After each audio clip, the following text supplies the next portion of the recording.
by the players. 252 for 6 is the score. 94 overs have been delivered with the new ball 14 overs old. Malcolm Nofoul, Cameron Shackleton with a partnership of 15 runs for the 7th wicket. Juan Olivier with 3 wickets will begin proceedings from the golf course end, who will be bowling to Malcolm Nofoul.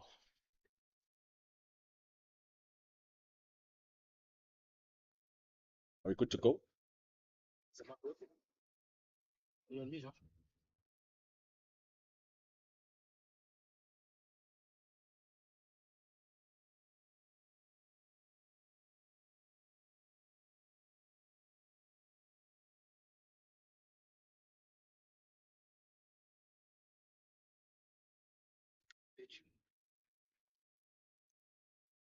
Ladies and gentlemen, it's day 2.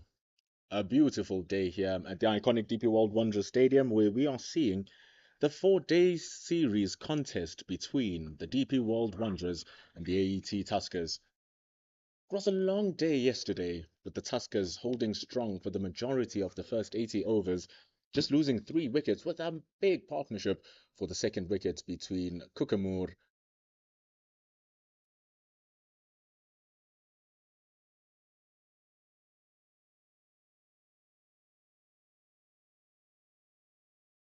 It's a big partnership between Kukamur and Erlang. Set up the team very well.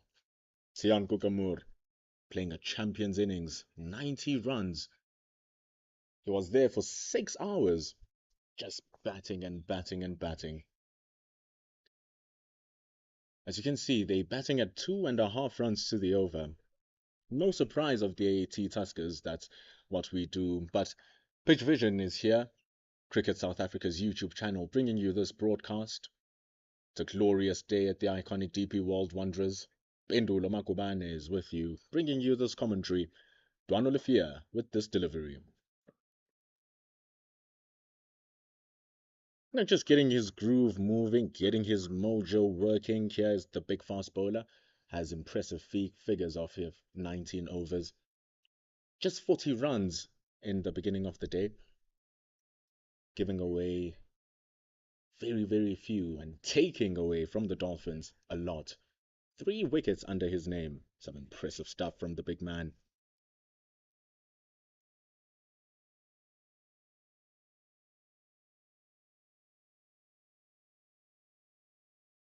See, he's getting his lengths working. He's very full, going straighter on his lines, getting some movement, tailing back in. And it gets 3 runs for Malcolm Nofoul. 3 sketchy runs.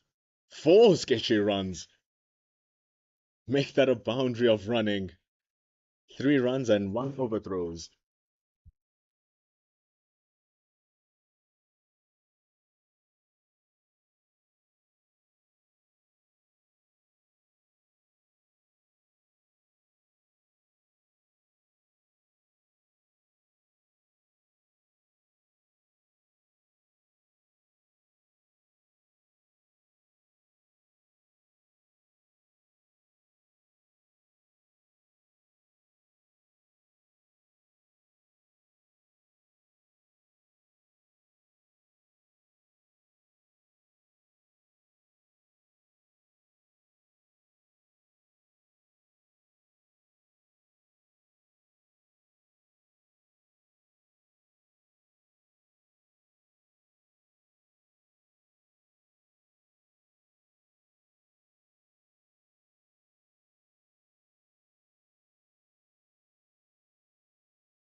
First over of the day has been completed here at the iconic DP World Wonders Stadium.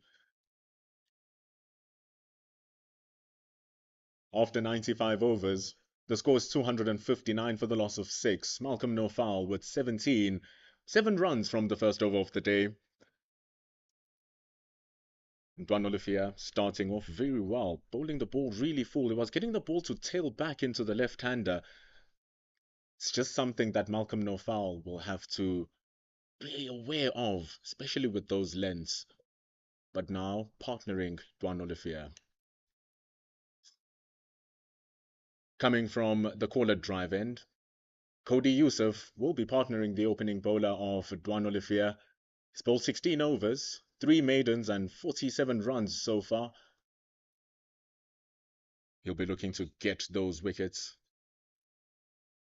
Bowling to Malcolm No Foul. Comes from a superb outing down in Durban, taking his career best figures of 6 for 49 against the Dolphins. Conditions are very different here though. It was a gloomy 4-day down in the Kingsmead up until the final day where it started brightening up. It's been baking sunshine since yesterday. So the lens that they are working on here, quite the full ones, really going at the padding, going at the stumps. There's protection out in the deep. There's a man, Dwan Olivia, who's at fine leg. New ball is still relatively new at 15 overs. But Zubair Hamza, Mandile Makwetu find themselves at second and first slip respectively. Did you see the catch Joshua Richards took yesterday? If you didn't, visit pitchvision.com to take a look. Celebrating his 25th birthday yesterday is Joshua Richards. He's going in a good spell in his life. We are happy for him. Got called up finally to the South Africa A side, which will be playing on the 26th. A lot of people have been calling for Joshua Richards as we are in search of first opening batters. Right-hander, plays with a lot of flair. Celebrating his 25th birthday yesterday and got a magnificent catch of Yasin Vali. So he stands at gully with Mitchell van Buren. He be looking for big innings again, Mr. MVB. Started off so well, 170 runs, just a class innings in the beginning of the 4-day series, and all of a sudden it's just gone into a little bit of a slump. And Cody Yusuf is on no slump, he's quite on an uprise here, even the length that he's working on, getting some movement into the left-hander. That's why you saw with that previous delivery just going a little bit wider, trying to see if I can fool Malcolm No Foul. As you can see, signaling, hey, be careful. It's moving away from you, Mr. Right-hander.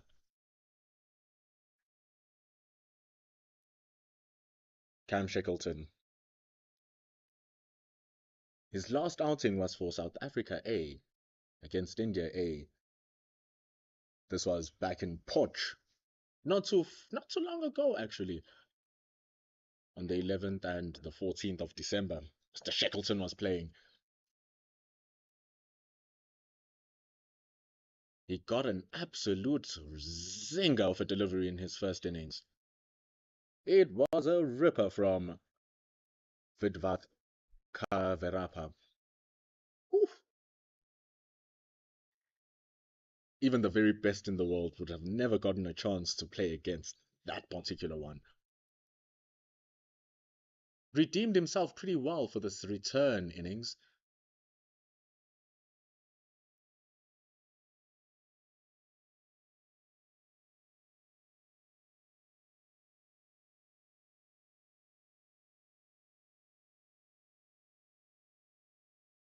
Giving me, you're helping actually.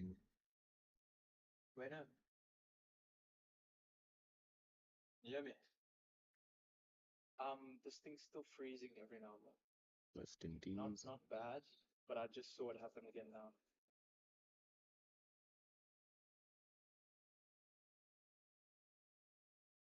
Cody Yusuf completes his first over as well.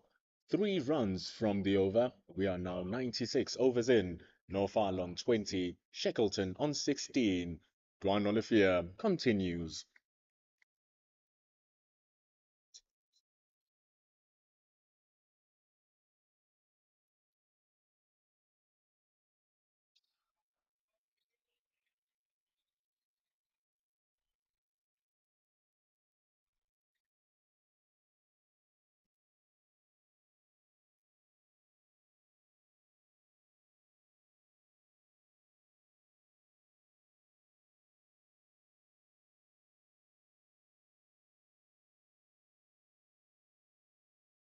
Here's Dwan Olivier. Was operating on a very full length yesterday. Oh, in the first over. That's the length he was working on. It's a good nuts, that. Finally drawing the shots from Malcolm Norfal. Had a little whiff at it, did the left-hander. Shaping away from Dwan Olivier. 2 slips and a gully, licking their lips.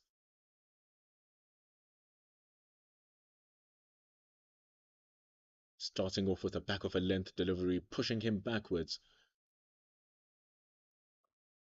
Now he's back to the full stuff, but this time a little bit too full. Just a little bit too full. A punch from Malcolm Nofal sends the ball down to the straight boundary. It's 4 runs. The score moves to 266 for the loss of 6. It's a good shot, that. Just straying in his lines is Dwan Olivier. A little bit too straight. A tale of 3 different deliveries, pushing him backwards, then drawing that false stroke. There was nothing false about that one. Now he's saying, hit me again, drive me again. Dare try. Remember, that's how Dwan Olivier made his money. That's how he made his name. Coming in with a barrage of searing missiles to the helmets to all of the subcontinental teams that traveled to South Africa during that time. Sri Lanka, Pakistan, they felt him.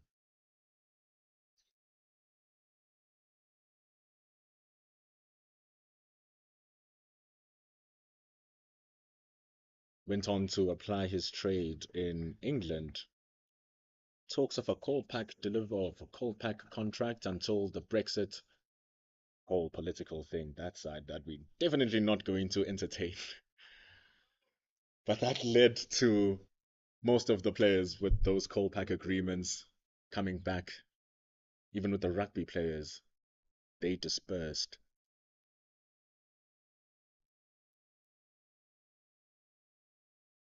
Now he comes back, rocking on the hook shots as Malcolm Nofal. It's good work at the deep by Cody Yusuf. Just a little bit scruffy are the Lions in the field here today. Just a little bit. We saw an overthrow which led to 4 runs. But it's good work in the deep from Mohamed Manak and Cody Yusuf. It's a partnership in the field. It's a partnership in batting and it's a partnership in bowling. It is a team game after all. And after 97 overs, the team from Pietermaritzburg on 268 for the loss of 6.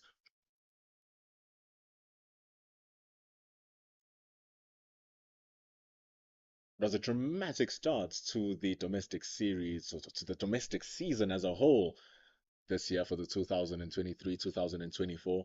We started with the One Day Cup. For the past couple of seasons, the South African domestic season started with the T20s. Those will be coming now after the SA20. But we started with the one-day competition. And in that one-day competition, the DP World Lions were the defending champions after defeating Western Province in 2002, or 2022 rather. Hey, and then their first game, the Lions, hey, raised a lot of eyebrows, and their opponents were the very team that they are bowling to right now, the AET Tuskers.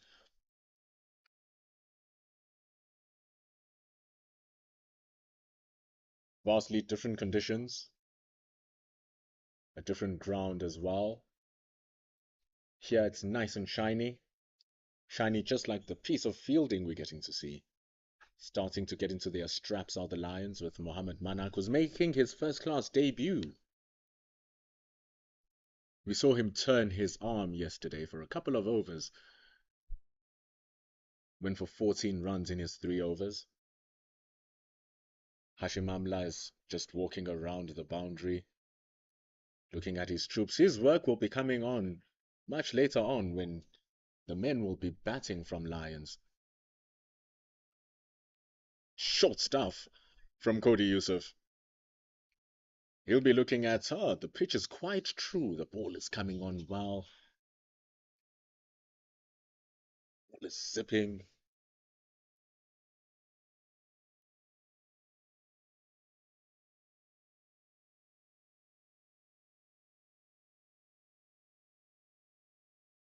And in all honesty, it has been true for the whole day yesterday. It remains true today, does the pitch. Look at how quickly it's coming to Malcolm Nofal. It's the fourth over of the day. Of course, he'll just be working on getting his groove going.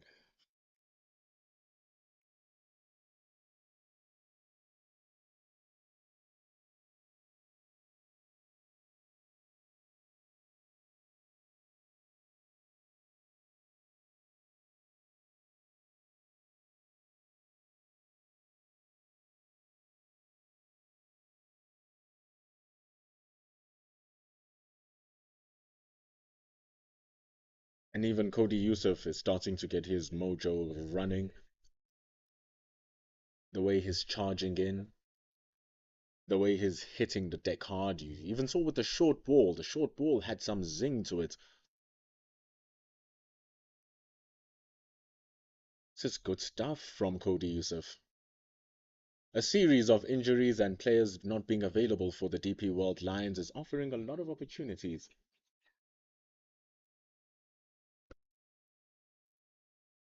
But just going a little bit too full this time is Cody Yusuf. It may be heading to the boundary, which it does, beating Malusi Seboto, who had to run from mid-on. It's 4 runs for the left-hander. The 98 ends with a boundary to the cow corner. It's 98 overs completed with 273 on the board.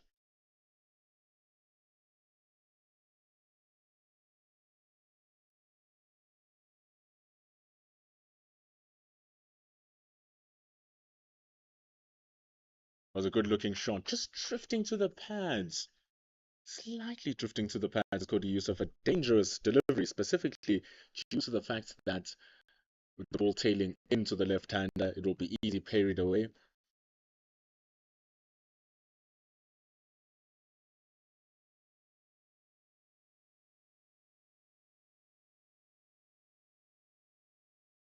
Duan Olifia continues with his work. 21 overs, 52 runs, really keeping it tidy.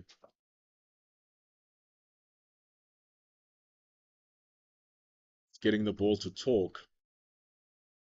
It's not talking a lot. It's not being really loud. It's tailing just a fraction. Just a fraction. And we saw yesterday with the ball getting older and older, it started doing lesser and lesser and lesser.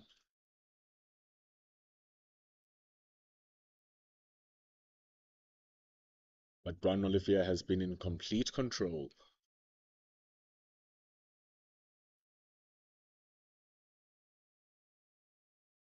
And the thing is actually getting it to move both ways is the big seamer. Tail in the air, come into the right-hander. We saw with the one which swings into the right-hander, moving away from Malcolm Nofal in his previous over, beating him on a drive. This particular delivery, the second one, moving away from the right-hander.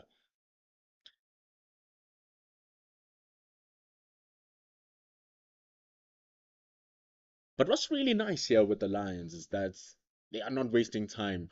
They are on the attacking edge. Not a single ball has been left by the AET Tuskers batters. They've been playing at every single one. That's what you want from your fast bowlers. That's what you want when the ball is still new. The only ones that they were leaving were the bombs that they were dodging, which were bouncing halfway down the pitch.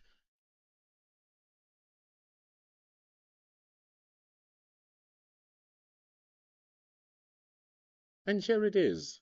The first wide one. Don Olivier has been peppering the pads, peppering the stumps, saying, "Hey, Shackleton, go for the drive." He's not interested to enter the car, is Shackleton. Not just yet.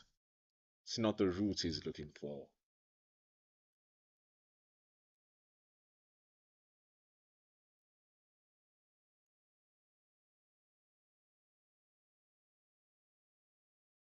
Ooh, you saw what we're talking about with Don Olivier. It's good bowling. This one coming back in, slightly coming back in. A good leave nonetheless from Shackleton, with one ball remaining. Chances are, with the quality of that particular delivery, just threatening the stumps moving back in, how likely is Shackleton going to play at it regardless of where it will pitch? There's none. He lets it go to finish the over. It's good stuff from both Shackleton and Olivier. It ends the 99th over. It's 273 for the loss of 6.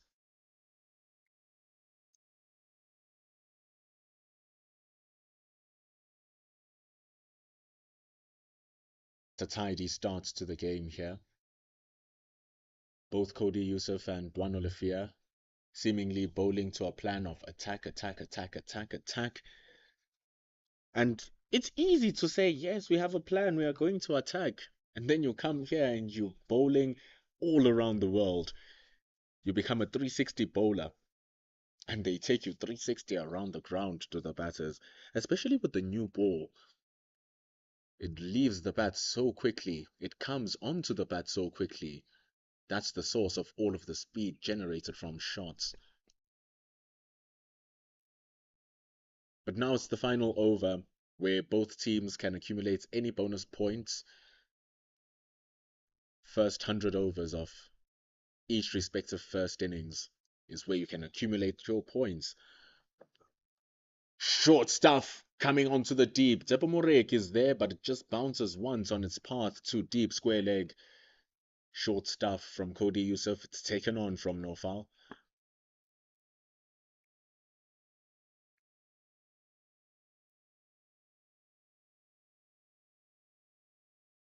At the end of this over, that by 0.02, you're going to get the amount of points that there are on.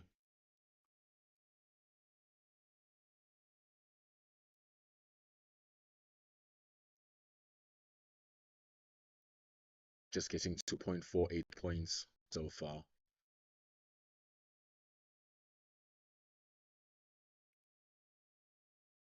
So that's the really cool thing about this point system that we have with Hush. It's a really cool system that we have. The amount of wickets also give you the bowling bonus points. 3 wickets give you your first point, and then it's a point for each 2 wickets thereafter. So the Lions are currently sitting on 1 point for 3 wickets and 2 points for 5 wickets. One more wicket within the next 2 deliveries will see them getting 3 bowling bonus points.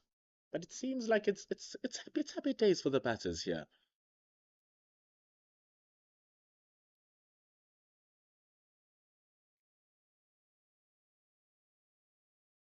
Otherwise, why would the Tuskers elect to bat first, and why would they have preserved 3 wickets only, just losing 3 of those wickets for 80 overs until the first new ball or the second new ball made its arrival? Indeed, dealing it well here, just batting it off his pads. It's past Mohammed Manak, who's standing at square leg. The ball has the legs, and indeed it does. It's 4 runs off the pads of Cameron Shackleton, who now moves to 21. It's 278 for the loss of 6. Nice work from Shackleton. Mohamed Manak diving for all his worth, standing next to umpire Ryan Hendricks. But even his dive was out in vain. He's proven to be a good fielder as Mohamed Manak. That is a good ball to close 100 overs. Good stuff from Yusuf. 100 overs have been completed. The score is 278 for the loss of 6. And with that, it also brings about the end of the accumulation of bonus points for both respective teams.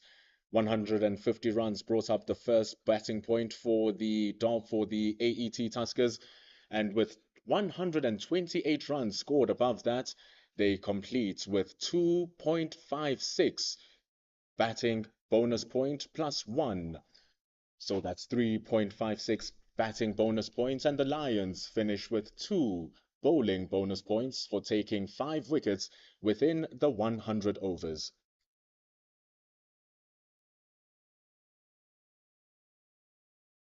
Duan Olifia.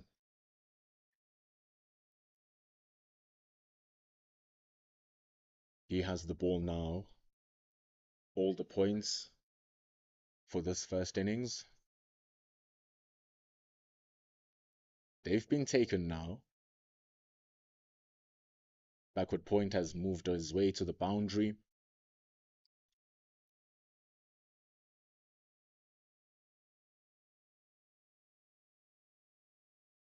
Partnership now in its 40s. It's good stuff.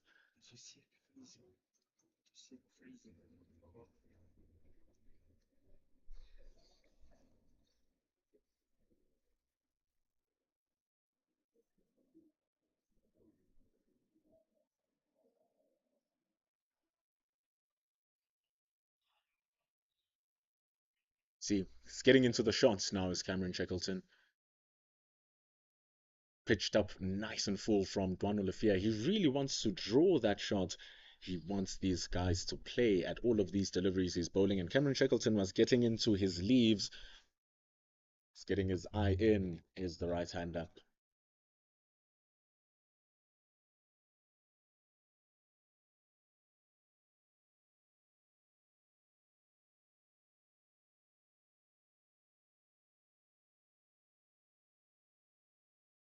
And you know, this is what you want to see. Duan Olifia is really constantly working on his different sets to just destabilize the batters. It's not easy though. The movement of the ball is slightly slowing down ever so much.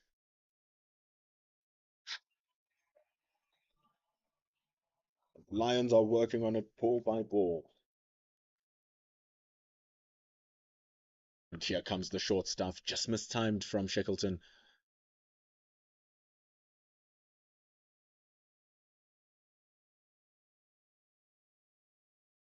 You know, and after losing any of these two batters, we are strictly into the batters or into the bowlers with Alindile Mhletshwa still coming into bats, Keith Dudgeon, and then Thando Ntini.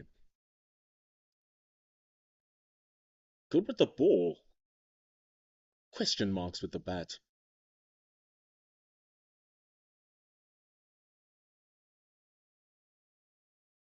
Tian Kukamur, who scored 90 runs in this particular game, coming off from an 80 against the Rocks when they were playing down in Pietermaritzburg.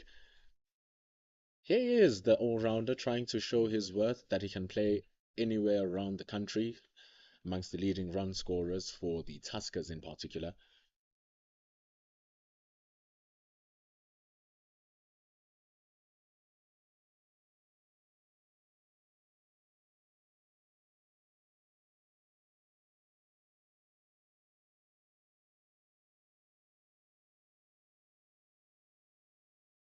Hundred and one overs completed now.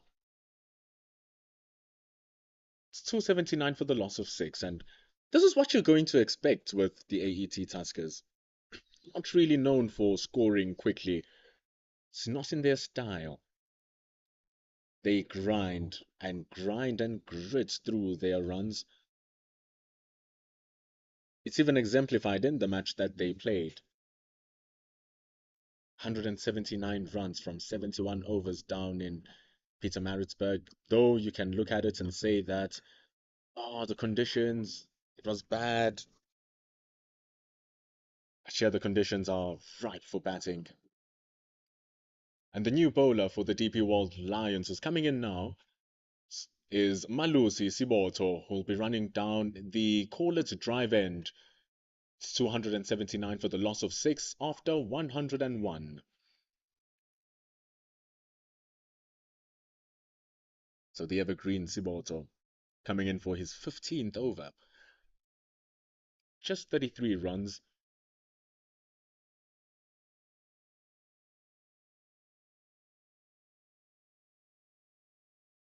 He has the wicket of Tian Kukamur.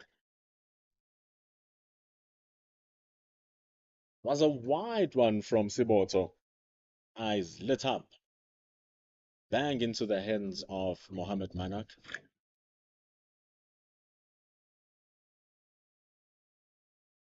So partnership breakers, left, right, and center. You must keep your eyes open if you are the batters. Olifia with 3, Mureki with 2, Siboto with 1. Oh! Just moving away slightly from the outside edge of Malcolm Norfal's bat. Just one slip there in Zubair Hamza standing at 1.5. Richard standing at gully still.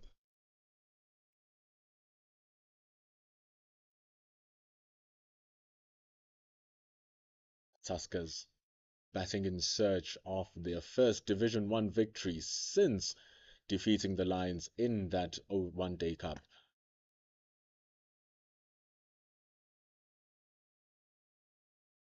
It'll be the Lions who are in search of their win, winning the first match of this domestic series in the 4-day series, and since then have been struggling to get themselves a win. They were so close against the Northwest, oh, so close against the Northwest.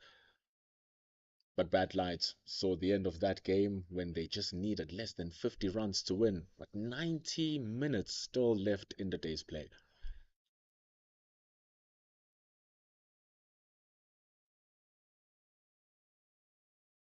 Down the leg, big appeal. And it's umpire Brad White was saying, nope, that just hit the padding. Ryan Rickleton was convinced. Zubair Hamza was convinced. Malusi Siboto was convinced. The man who needed the most convincing wasn't. Scary. Malcolm Nofal survives.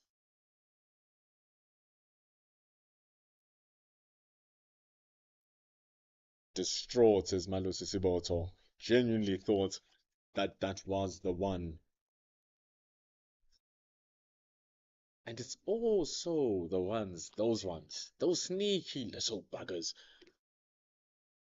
those misbehaving deliveries that don't go where they're supposed to go. And they fool the batter.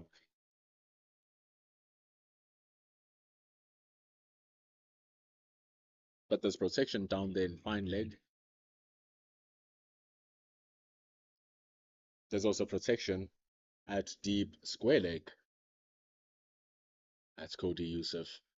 Stwan Olivier, who's down at deep fine leg. So they'll definitely be looking to get their game back up with the DP World Lions. They had a good run in the One Day Cup after a series of defeats, which left the entire domestic circuit in shock. But upon their comeback, they won 3 games in a row, narrowly missing out on the semi-final. Or rather, narrowly missing out on the final, because the top 2 teams go out and play that final game. And with a firepower coaching staff, firepower we saw earlier on, Hashim Amla was still just walking around the boundary in charge of the team's batting.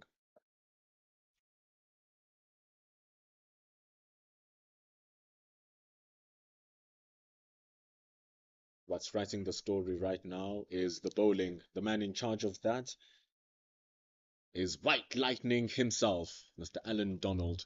As you see the end of over number 102, it's 280 for the loss of 6.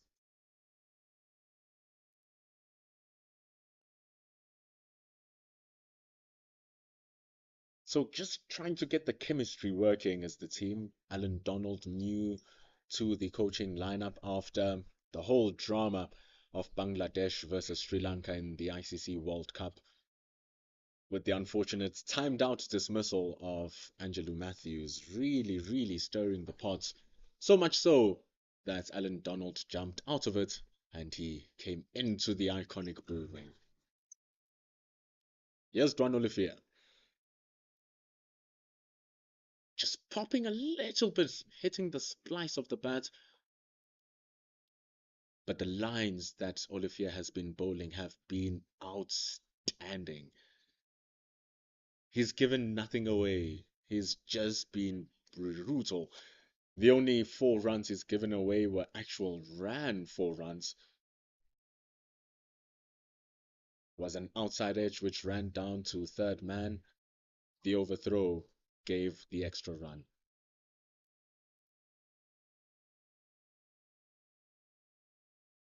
And after going across, he's trying to see what he can find by coming around the wickets. They've dispensed of one more slip. He now finds himself at mid-wicket, Dazwandile Makwetu.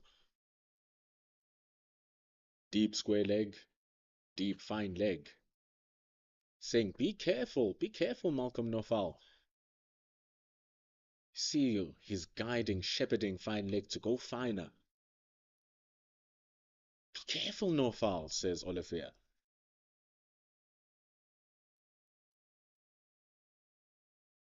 But for now, just keeping the bluff, going in for the stumps, the ball moving back in. You can see he's coming wide off the wicket, is Dwan Olivier, releasing the ball from wide off his body as well. That angle really targeting the stumps. But so far so good from Malcolm Nofal.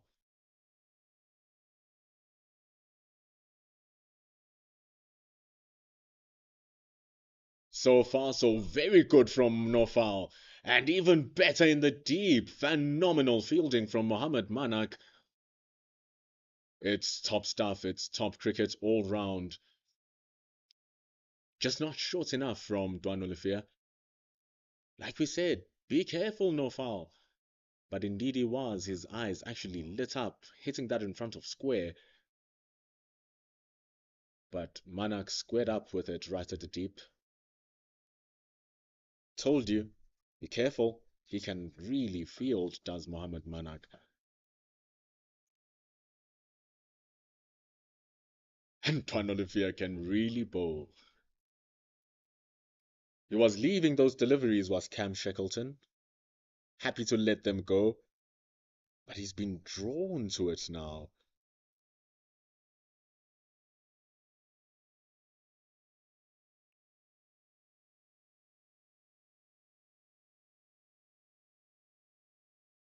Tuskers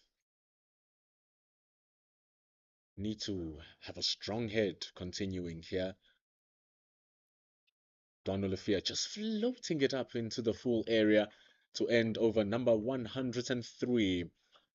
It's 281 for the loss of 6. And remember, ladies and gentlemen, you can watch this game streamed live on Pitch Vision and on the Cricket South Africa YouTube channel, which is where you'll be getting also live commentary and ball-by-ball action of this AET Tuskers game versus the DP World Lions. It's 103 overs completed with the score on 281 for the loss of 6.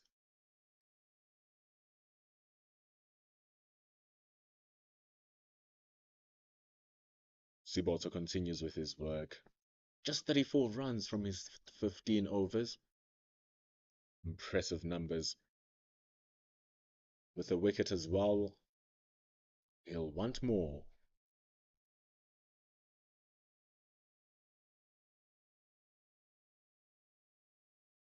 But Nofal knows his business. Just the thick outside edge, which was the one that ran down to third man, was returned for an overthrow, and they went on for an extra, which was 4 runs. But apart from that edge, Nofal has looked in complete control. The short ball hasn't been bothering him too much. Good areas, nothing to stress about either. White stuff, though, getting it to miss time. Was looking to fly it through the covers, but squirted it down to the square leg area rather.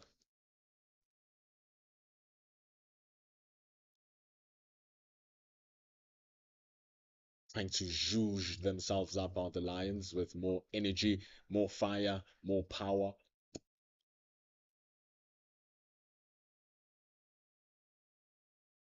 And if you don't believe me, the fact that they now have 2 slips should tell you that they mean business. Makwetu and Hamza there.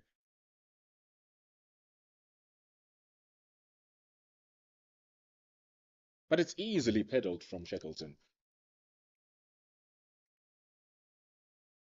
But the conversations between the Lions players coming up, pushing Malu Sisiboto. Let's go, fellas. You can hear them out into deep. It's always energetic and it's always nice for a bowler to have your team backing you up. It always gives you that extra spunk. Feels like you're doing something correctly.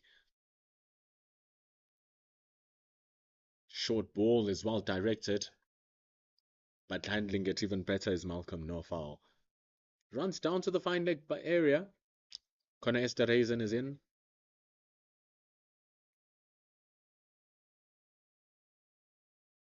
Duan Olifia is out of the field just for now.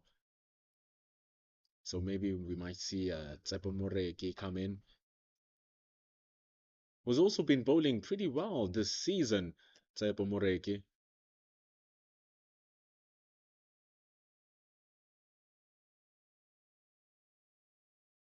Has tightened up his numbers. He's going below his career economy rate of 3.6. And he's also striking, but that fifer is just eluding him for his career.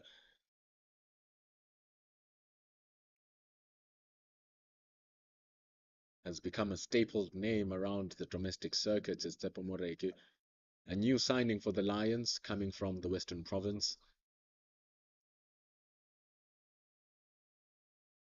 Malusi Siboto has been here for quite a while, coming from the Titans. Ends over 104. It's 284 for the loss of 6.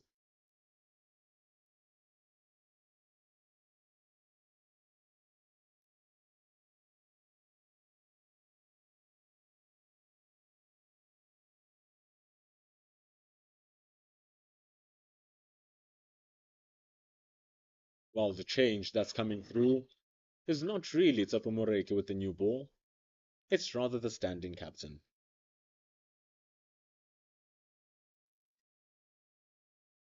From the golf course end, we have a change of bowler and change of pace as after 24 overs, Bjorn Fortain begins his 25th. It's 104 overs with the score on 284 for the loss of 6.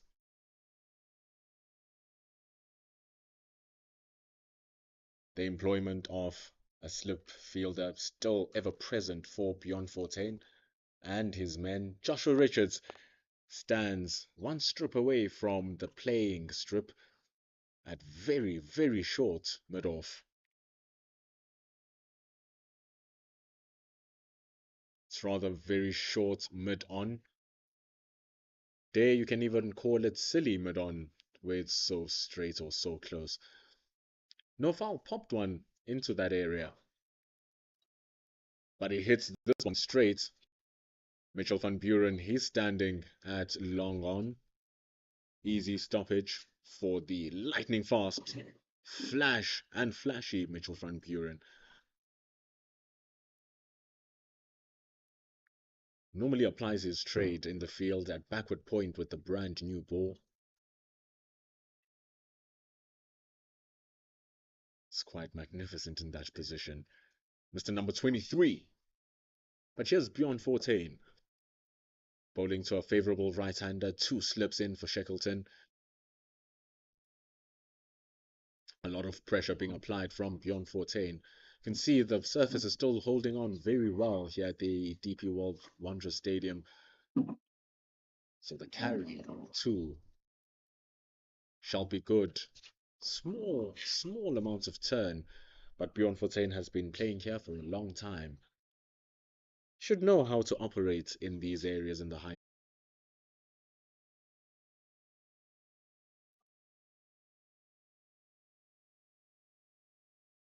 Slowing it down for all it's worth.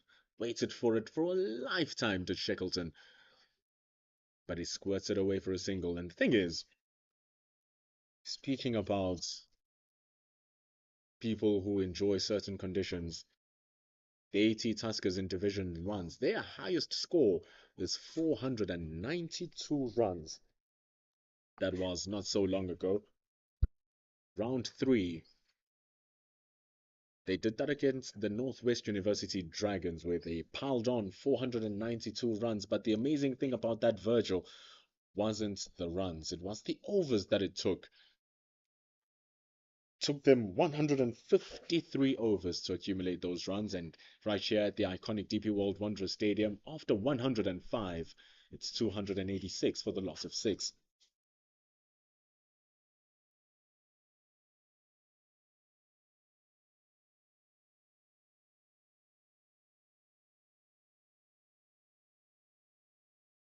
So like we told you, not a team that scores really quickly, but they make it work and they score the runs. It's just unfortunate that in that match against the Northwest Dragons, they fell by 115 runs once all was said and done. It wasn't that they were chasing the game, were the Tuskers. They were looking to hold strong and survive right up until the very end, because they required 222 runs to win with half a day gone. But also they were playing the Northwest University Dragons, who themselves were searching for their first victory. They hadn't won in Division 1. They were looking and searching for it.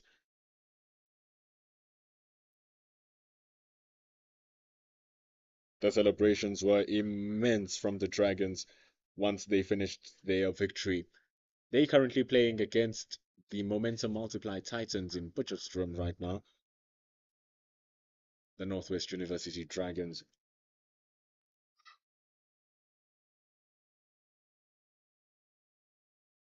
That also happens to be the team where the Lions scored their highest score of the season, 502. Scoring that 502 runs in what would be an eventual draw, looking to bat out Northwest Dragons in that particular match. They almost did when they came back, having a very minuscule target to chase down. If my memory serves me correctly, the target was 52 runs, and they just couldn't get it with the time going. The time finishing with the lights fading.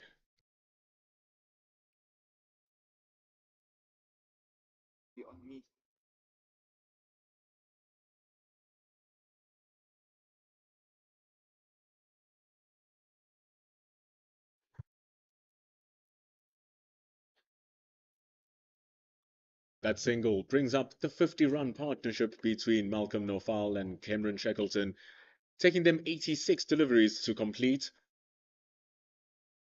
It had 5 fours in its construction, and it's 287 for the loss of 6 after 105. So it's good work by these two.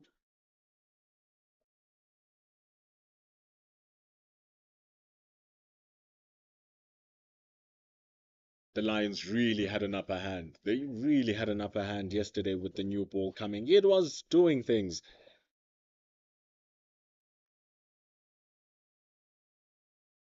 Samsung Khumalo didn't last. Kagiso Rapulana didn't say much either.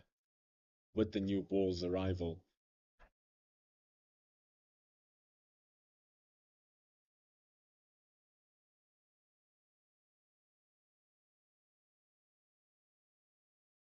But he's trying his best here as Malusi Siboto hitting good areas. A diving Joshua Richards can't stop it, but a sliding Esther Hazen does.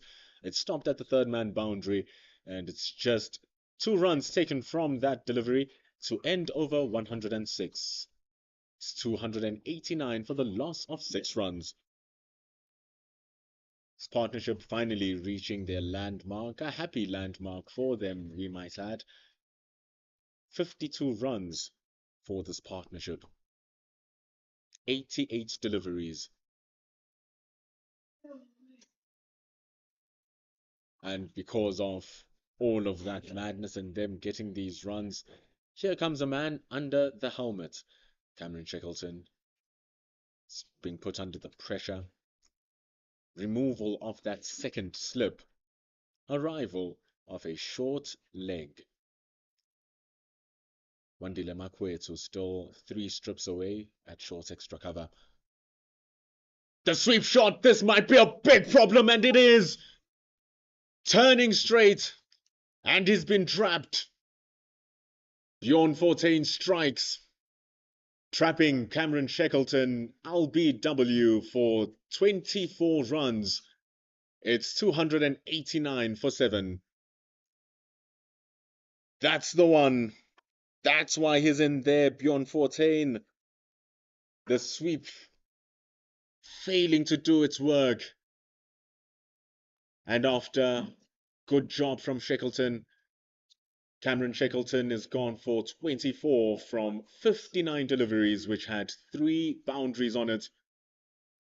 This leaves the AET Tuskers with 3 wickets left on 289. Oh,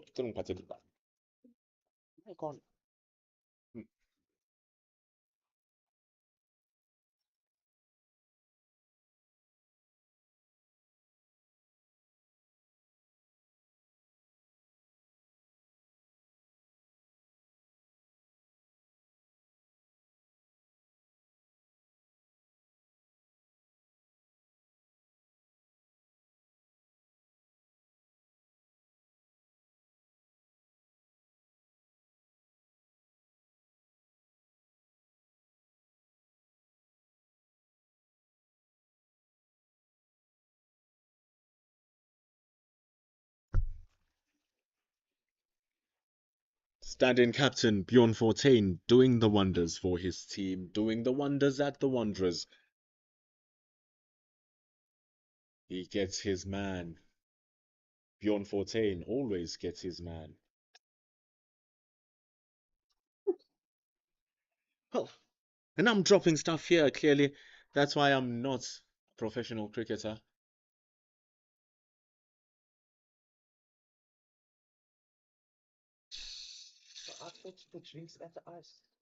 But there's pressure. There's 3 wickets remaining.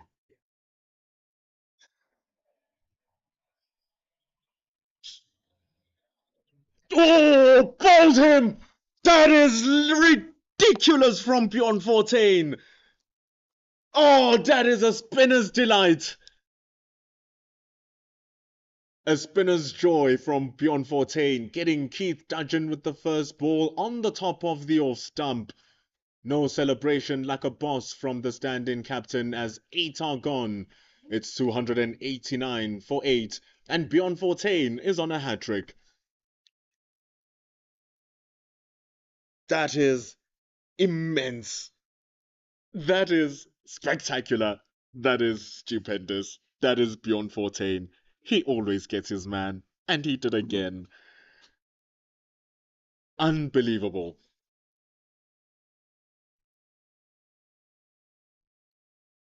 2 wickets remain now,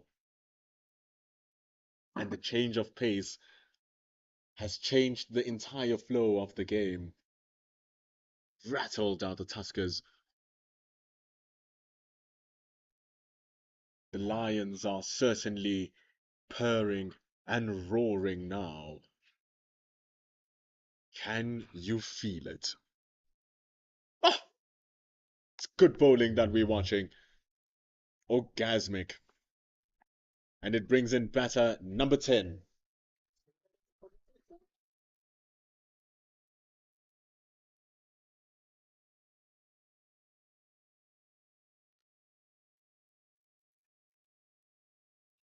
In comes the new batter, number 10 for the AET Tuskers, Alindile Mhletshwa.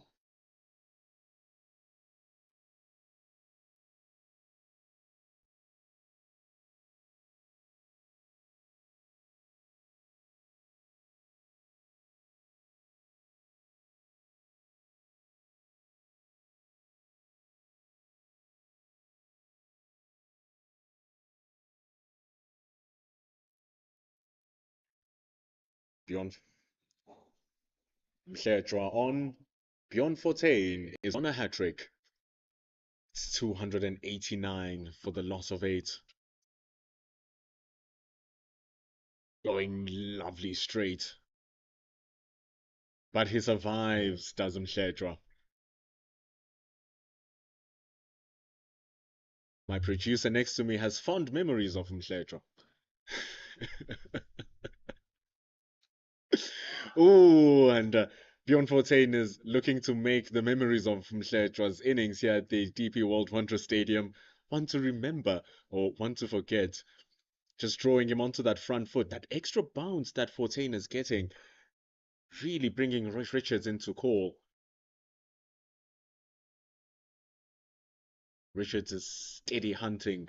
Mr. Agile, Mr. Sharp Reflexes is Joshua Richards.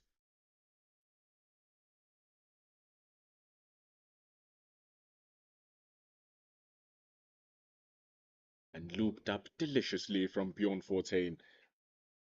He lets it go, does Alindile Mhletshwa. Happy hunting ground for over number 107 for Bjorn Fortuin, getting 2 in 2, bringing Tuskers down to 289 for the loss of 8.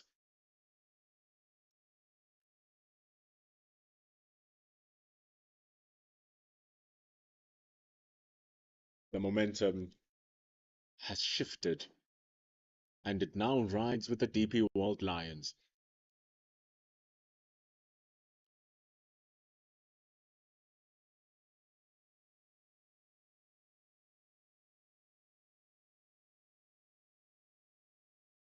Malcolm Nofal, who is the shining lights, coming in at number 7. Such a critical batting position is number 7. But I digress. He's actually batter number 8.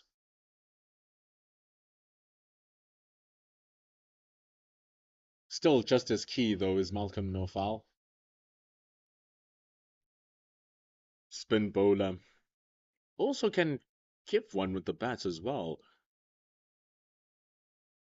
So don't just disregard him just as yet.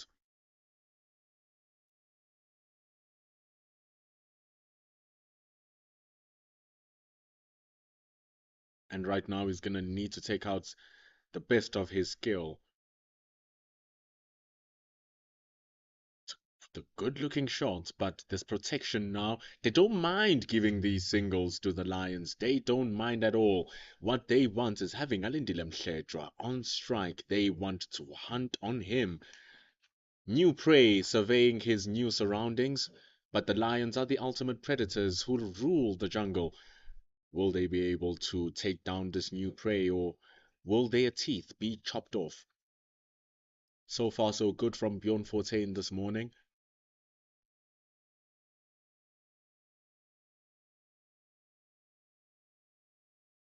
Siboto, he comes.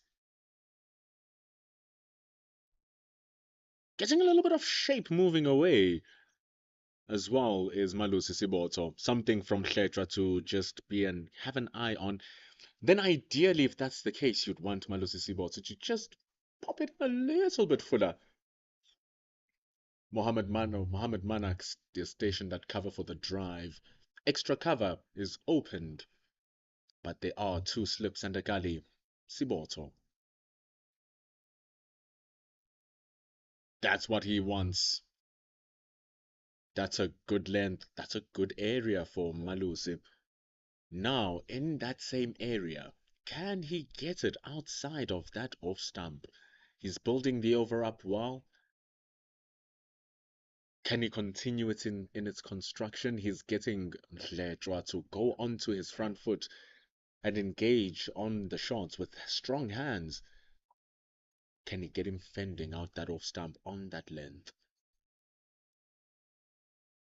Yes, it is! It does! And it's been put down from Zubair Hamza. Phenomenal bowling from Malusi Siboto. Great work from the bowler. Amazing work. But it has been dropped. You can say that's a regulation catch.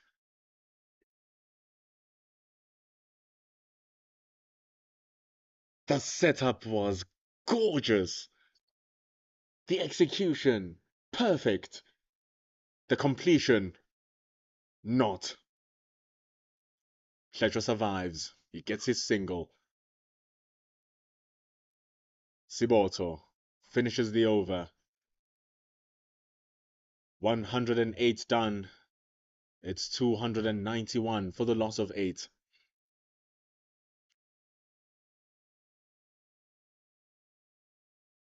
Anguish for Zubair Hamza as a senior statesman in the team, dropping a senior statesman. You can see the confidence boosters from his two teammates.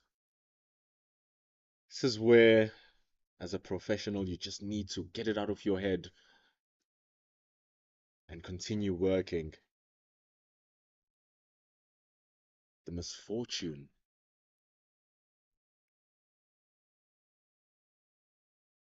the work from Hamza, or rather the work from Bjorn Fortuin, he has his eyes on Mhletwa now.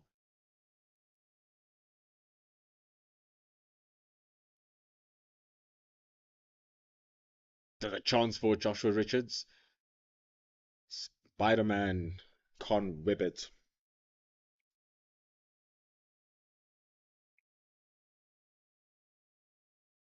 Wondering why I'm calling him Spider-Man? Go take a look at the wickets of Yasin Vali. It was an insanely good catch where he was diving to the bottom of his right with both hands.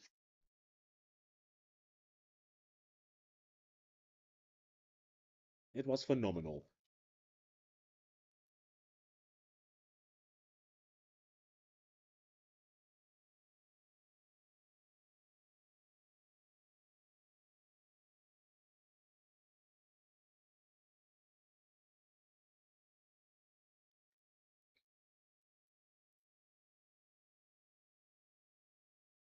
Quicker from Bjorn Fortuin. Just dropped a little bit short, pushing Mhletwa back. He's been doing good. Surviving strongly is the bottom order batter. And he survives real well, does Mhletwa.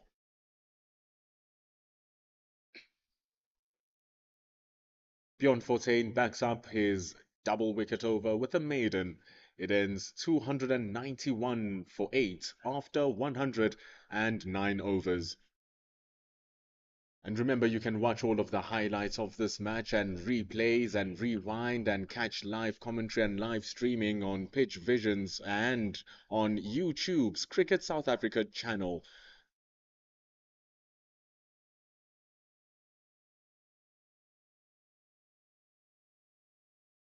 It's 291 for the loss of 8. Malusi Siboto losing a chance of making it number 2. Hamza flooring it.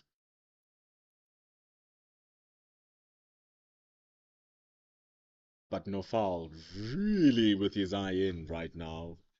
40 runs.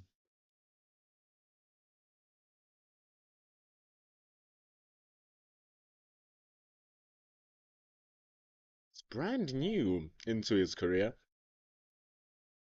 It's his debut season as Malcolm Nofal.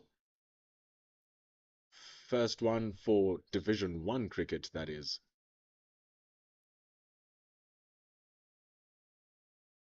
But he's showing his class that he's up for the task at this level. Unfortunately, not the legs to send the ball onto the boundary, but it does get two for his efforts.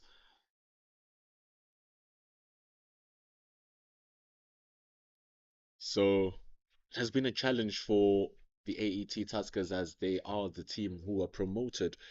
And now with the CSA structure relegation promotion system happening on a yearly basis, it's going to be important for them to start getting those wins.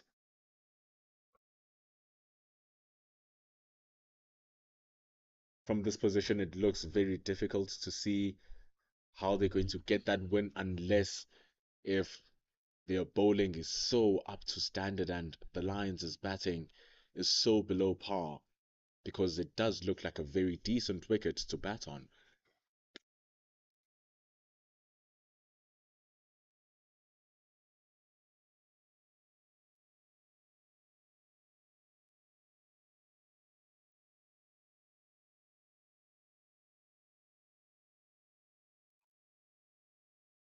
Has two more balls to work his magic again, does Malusi Siboto.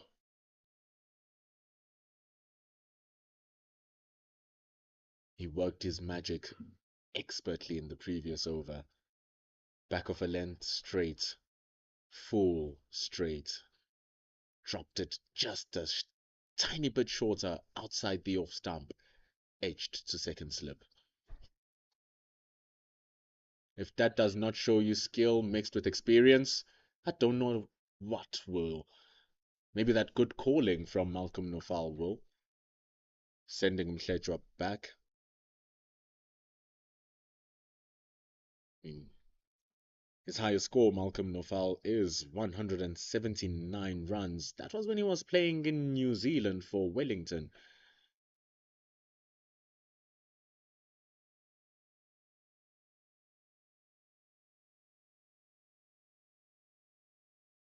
Coupled with 2 centuries in his career is Nofal, alongside with what seems to be going to be his fifth 50. He's currently on 43 runs. 110 overs come to an end here at the iconic DP World Wanderers Stadium. The score was 294 for the loss of 8, and the umpires and players now take drinks. 2 wickets have fallen. Cameron Shackleton for 24. Keith Dudgeon for no effect on the scoreboard. Bjorn Fortain striking 2.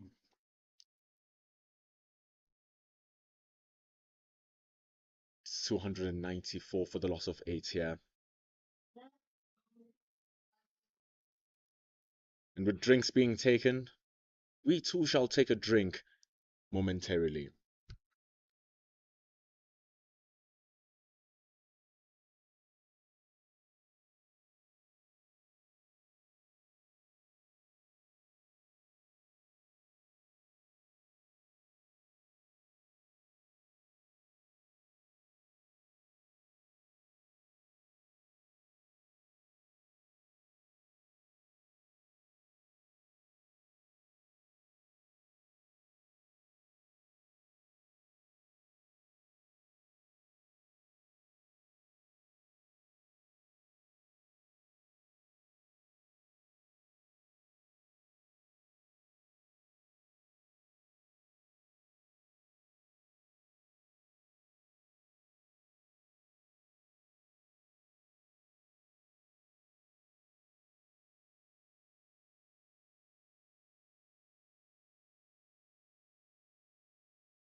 What?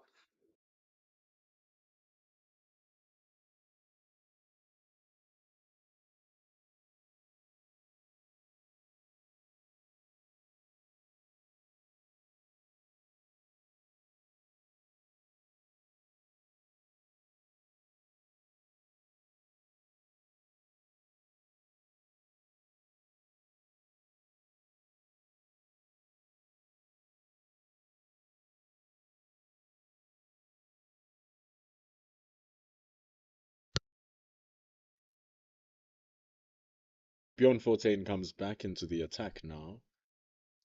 44 runs is Malcolm no foul. Alindile Mhledwa, after being dropped on no runs scored, you know,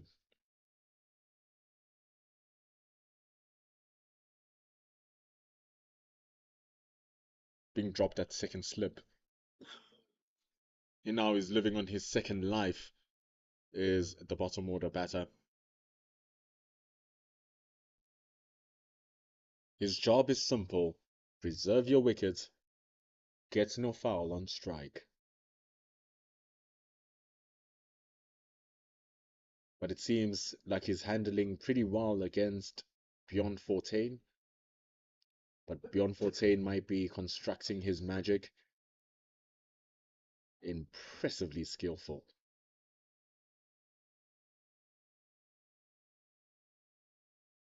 So talking about that setup comes the loopy one. Mhledwa is confident enough to run the first one hard.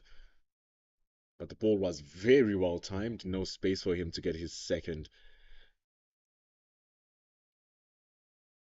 And Beyond 14 coming fresh from a century with the bat. 100 runs he scored. Now doing his magic with the ball. He's such a magnificent performer, such a trusted performer for the DP World Lions over the years. Not just with the bats, not just with the ball, but also with his fielding as well. And now we're seeing with no Dominic Hendricks, he's also doing the magic with his captaincy too. Keeping the Tuskers below 3 runs to the over. They're batting at just 2.7. Good work from the Lions so far. It's 297 for the loss of 8.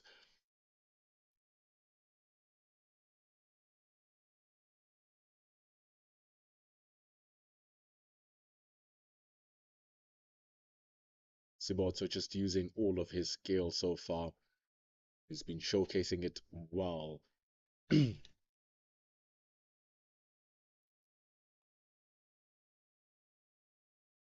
Continuing from the college drive end after drinks is Malusi Siboto.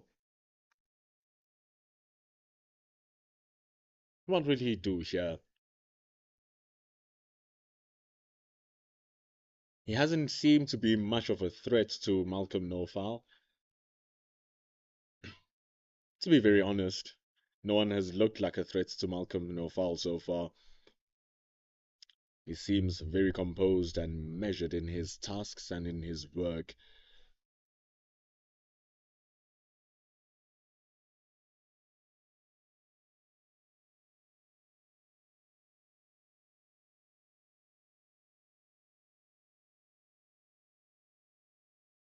Easily giving the singles to the match set batter. They don't mind that. And you'll notice every single time when Anlindile Mhledwa now comes onto the strike that the field compresses, the spaces in the deep disappear, and it's a clear ploy from the Lions. You want to give pressure to your new batter because once the field comes in close, greenery disappears and it seems as if the spaces to hit the ball no longer exist. And when your bowler can back up the fielding plan by hitting the areas that the field asks him to, it just adds on to the pressure that the batter feels. So Alindile Mhledwa here needs to get into a rock solid mindset, but be sure that he doesn't dig himself into a hole where he puts too much pressure onto Malcolm Nofal.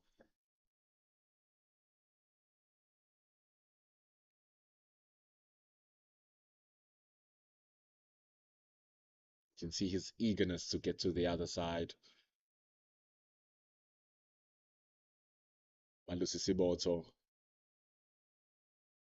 wise head between his shoulders.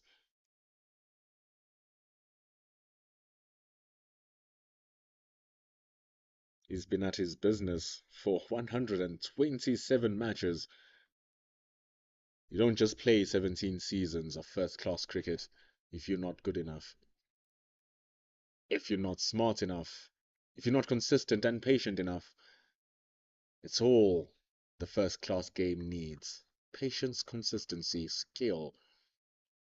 Batters are not looking to score big, they're not looking to score weirdly with these new fancy shots with the arrival of 2020, 16.4 over cricket and 60 ball cricket.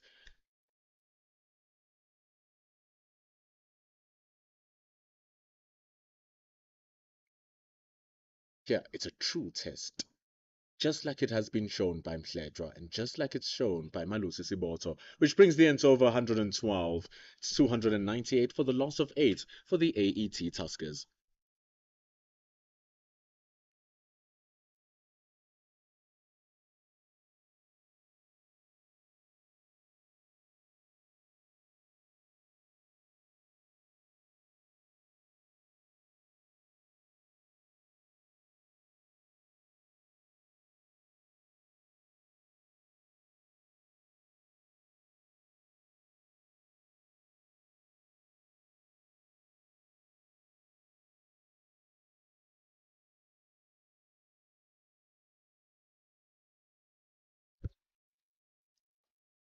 In comes Bjorn Fortain, continuing to no foul, no foul, picking the singles still. He moves to 47 runs. Long on comes in. Cow corner comes in. Fine leg or deep or third man comes in. So does fine leg. Everyone comes in.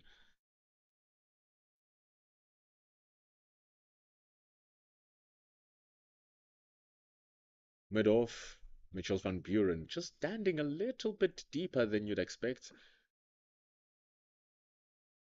There's a push from Hledra if he wants a single there. No space that side. Cody Yusuf making sure of that. There's space behind square as well if he dares sweeps the ball.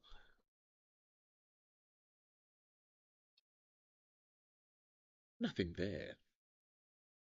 This is what is good for Bjorn Fortain and the Lions. It's the fact that you're hitting these good shots. They're sounding so nice from the bats, but they're going straight to the fielder. You're seeing Mhledra getting a little bit agitated, looking to go bigger. Now, Mitchell van Buren goes too long off, and that's where the ball goes. And that single from Alindile Mhledra brings in the triple century for the AET Tuskers. That is 300 runs for the loss of 8, and it has come in 112.5 overs.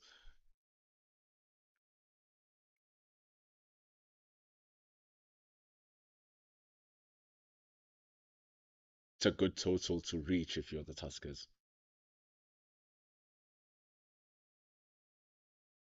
Gives you a sense of fulfillment that yes, we are doing something here. 103 overs have been completed. The AET Tuskers 300 for the loss of 8. Malcolm Nofal on 947. Alindile Mhledra on 3 with their partnership for the 9th wicket being on 11 runs.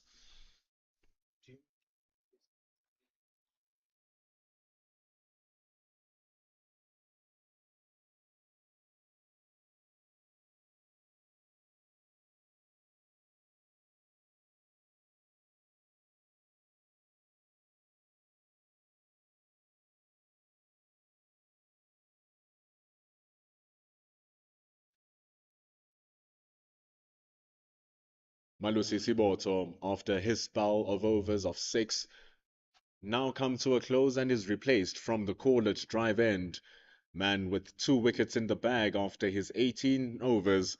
Tsepo Mureki.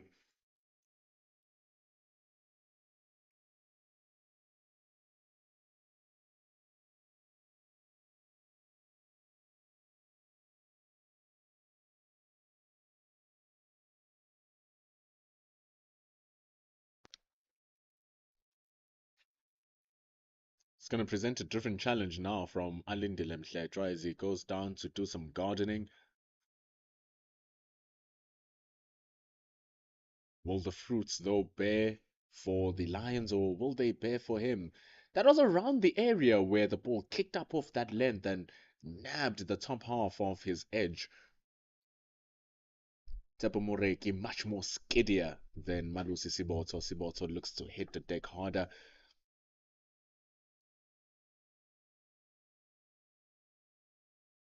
Much more nippier. Much more nippier. Tsepo Moreki. See him getting the ball to move away. And like we said, Moreki has been on quite a decent run of form with his bowling so far. Was heavily involved in the South Africa A tour, the first one versus the West Indies.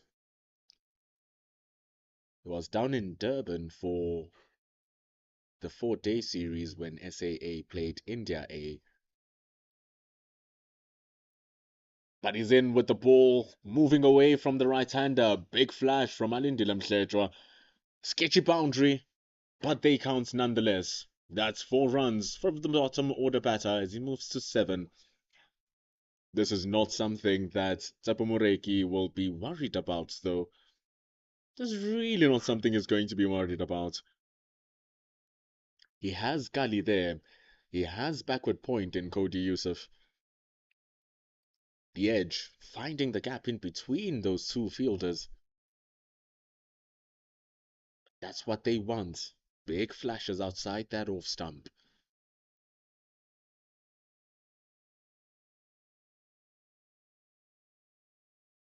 That's what the Tuskers want. Strong mindsets from all of their batters.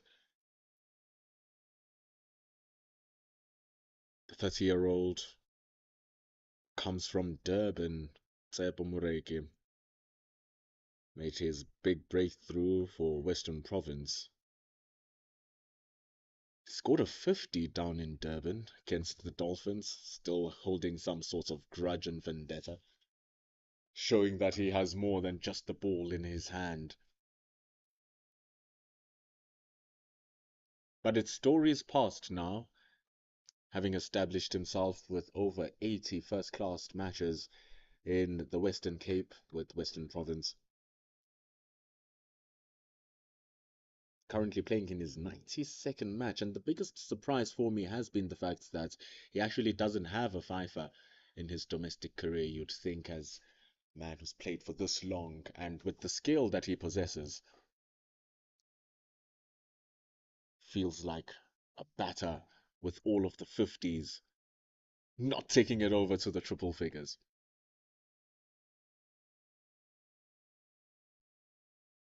Wrapping the pads with the ball just a bit too high and going down the legs as well. He did get an LBW earlier on of Ben Compton, but it's not the case here for Malcolm Nofal, or rather for Alindile Mhletwa. Rather, it's 304 gone, 8 runs for those 304 runs, 114 overs for their construction.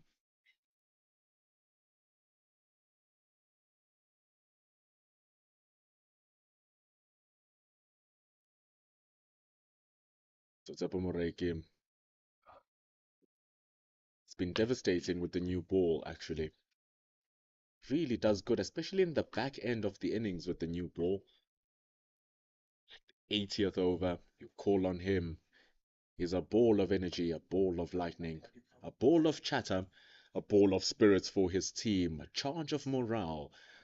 But here, beyond 14,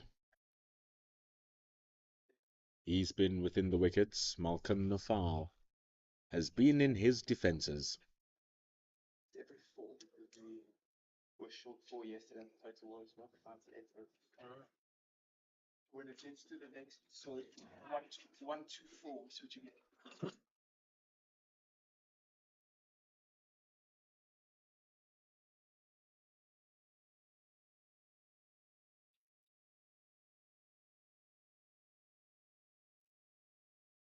very loopy. Watching it live, it's amazing when you see how slow the ball travels through the air when they loop it in.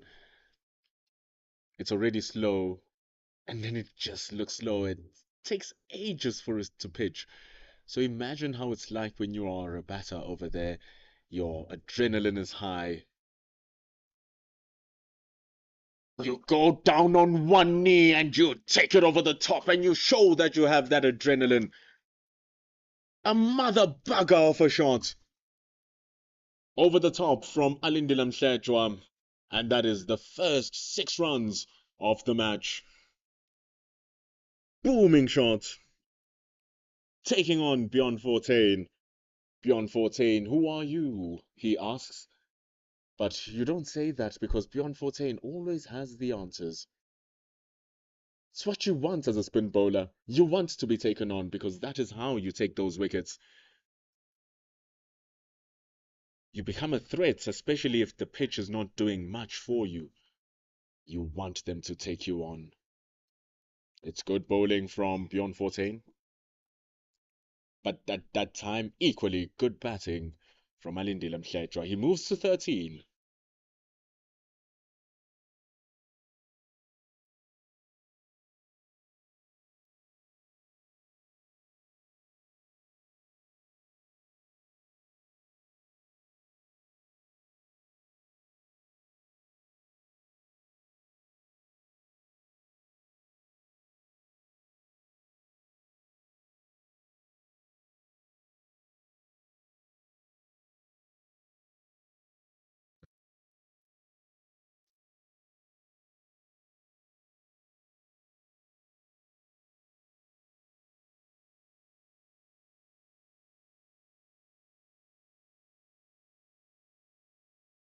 Continuing straight with the arm and keeping a bit lower from Beyond 14, he ends the over.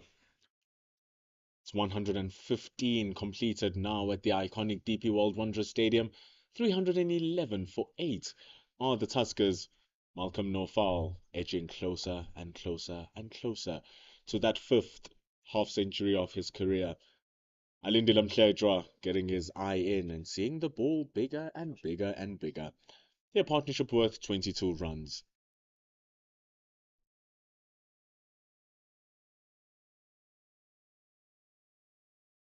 Tsepo Moreki, he continues from the call it drive end.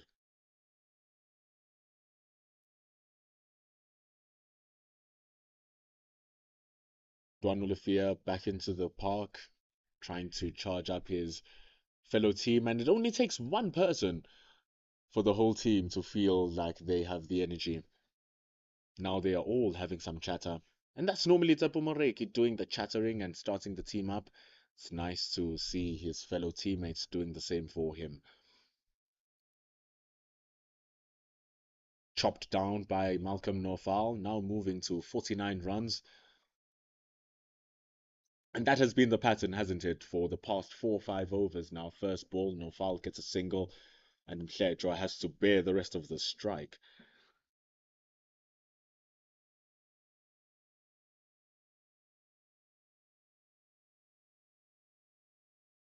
And he's been doing so pretty decently as well, as Mhletshwa now having faced 37 deliveries for his 13 runs.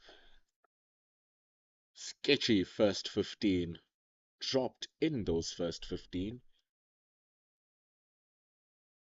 And now he's fresh air. It's coming in with some reward. It's giving it life through his body, life through his bat. Tsepo Moreki looking to take it away. He's taking the ball away, is he? But not the stand of Alindile Mhletshwa just as yet. Was a big flash in Moreki's first over, which went down for 4 down to the square third man boundary. It went in between gully and backward point. Something that the Lions can back and be positive about.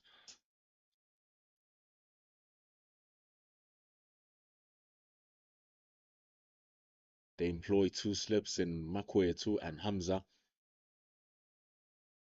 That's why you see Moreki really pushing it wide. But Mhledra is also a bowler. Mhledra is also a bowler. He's also a professional player. He knows exactly what this plan is from Tsepo Moreki. Mhledra has been in the business, now playing his fourth season in first class cricket, just his 15th match. He does have runs very close to a 50, scoring 46, which is his highest score. So we can try hold it on. Drifting to the pads this time is Moreki for the attack, keeping him honest. Moreki asking umpire Brad White, umpire, what must it be so that all can turn red from Hledra?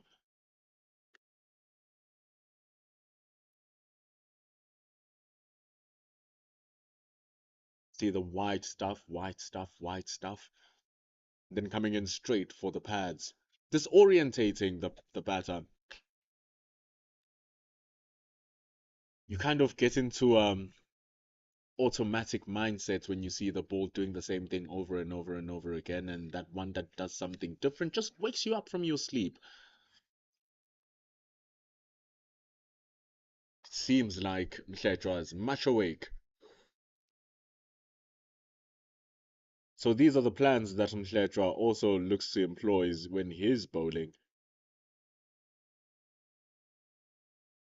So when he sees a fellow fast bowler come up with plans on how to get him out, he should get himself into the head of his bowling and figure out how he's going to counter the bowler's attack.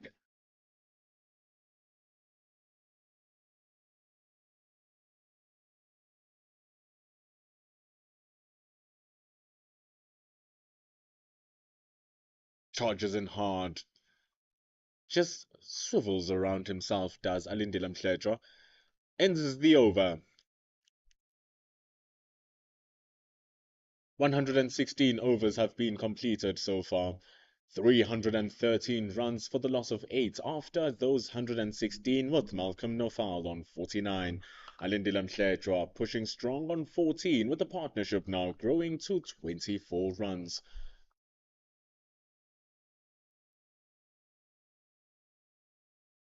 So it was good work from Bjorn Fortain to get those 2 wickets, but looking to put in a balancing order is Malcolm Nofal.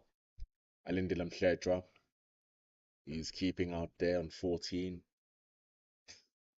Bjorn 14 truly on the hunt. Josh Richards has been under the helmet for as long as his second over.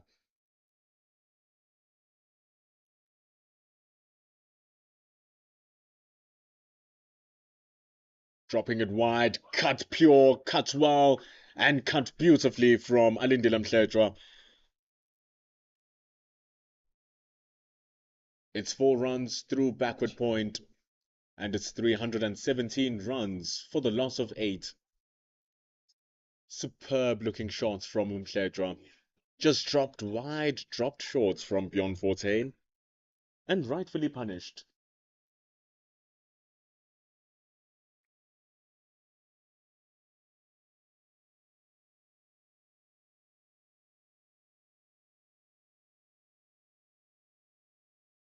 Of course, there's some activity happening behind us here where we are stationed. DP World Wanderers, home of cricket, but also home to many offices and many businesses as well. It's not just a stadium where you can come and watch your cricket, you can also get some office space so that you can make it your home. Imagine working and enjoying some beautiful first class cricket.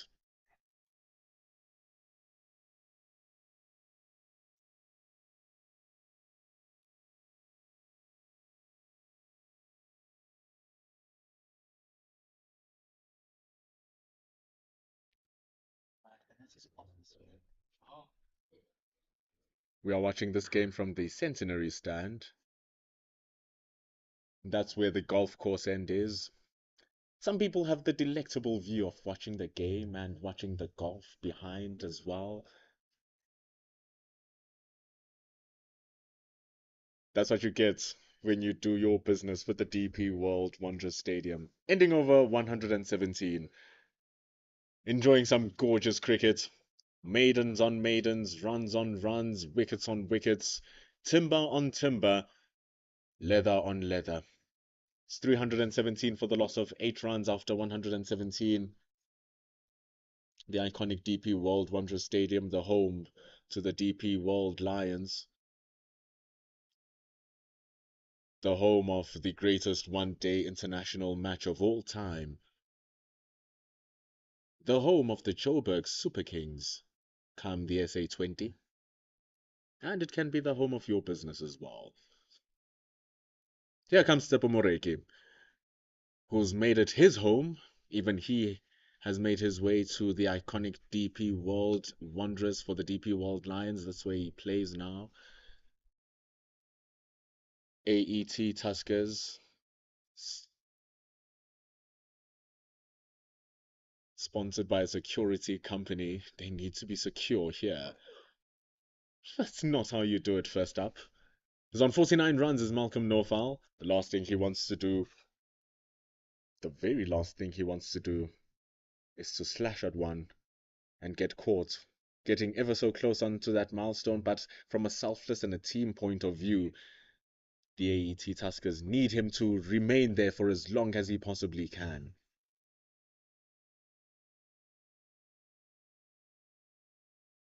He's on 49 runs.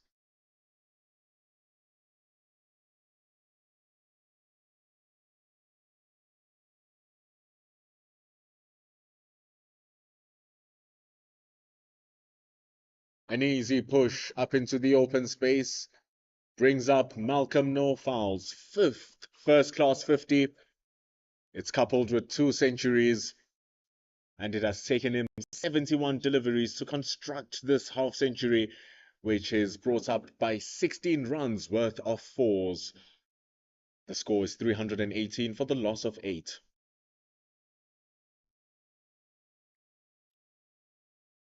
One that will leave a very sweet taste for Norfal indeed.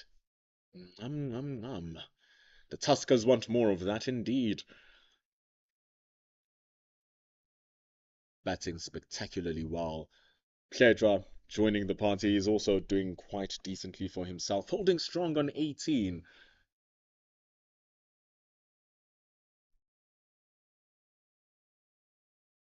Still in an attacking mindset as Bjorn Fortain and Tsepo Makwetu and Hamza remain at first and second slip with Richards at gully.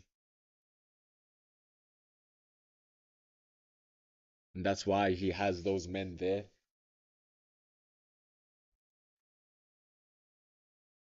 Keeping it very well here is Tsepo. Just because you saw the 50 come from his bowling just because you saw a boundary which was a hard slash outside the off stump, doesn't mean he's not bowling well. Here is the man from Durban.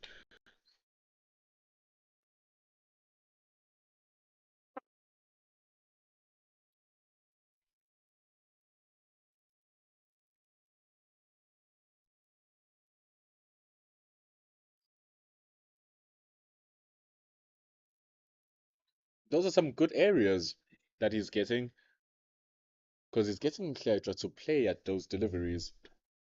They're actually going at a back of a length, just looking to find back of a length and going at a fuller of that back of a length area. It's where you'd normally put your handkerchief if you're running into bowl as a fast bowler. Moreki might look to go straighter this time with one that comes back in because deep square leg has been employed. There's also a deep fine leg in Mitchell van Buren. Asking Mohammed Manak at deep square leg to go just behind square, so he might be targeting the stumps with these 2 balls to come.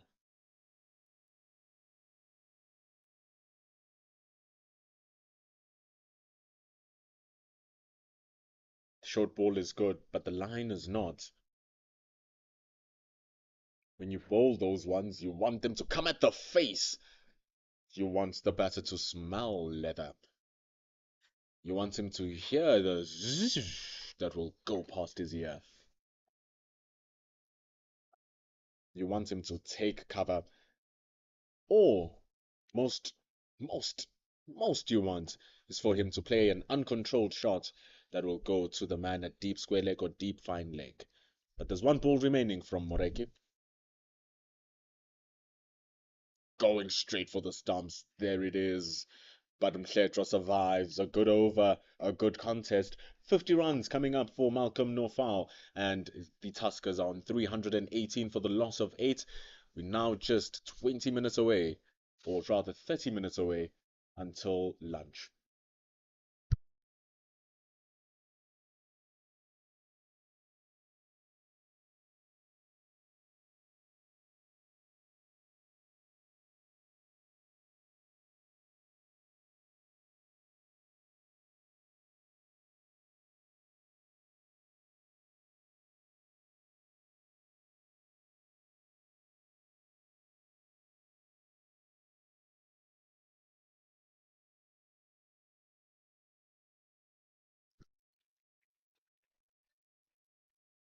Changing of bowler. Beyond 14 has been replaced, and Cody Yusuf switches ends. He now runs down the golf course end. Cody Yusuf will be bowling to Malcolm Norfal, who just recently reached his fifth 50. It's 318 for the loss of 8 after 118 overs. And even Cody Yusuf now has two slip fielders who are there. This is against the very well established Malcolm Norfal. And amongst the recognized bowlers, which are Olafia, Moreki, Siboto, and Fortain, Cody Yusuf is the only one who's still searching for that wicket. And you can see he's targeting the stumps right from the start. Must be frustrating coming in from a haul of wickets. You come in, you're bowling so hard, and there's no wickets falling for you, but there are wickets falling around you. Like, what do you do? The only thing you can do as a professional bowler, you continue steaming in, you continue bowling, and you continue delivering for your team. Cody Yusuf, that's what he's been doing. Going at just over 3 runs to the over in a team and an innings where the run rate is under 3, surely he'd want that to be a little bit low too. But that's some good areas, some really delicious areas.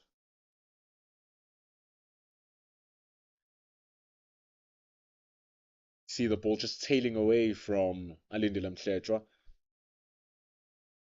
It was a good leave from Mhletra as well because so easy you can be thrown into playing those.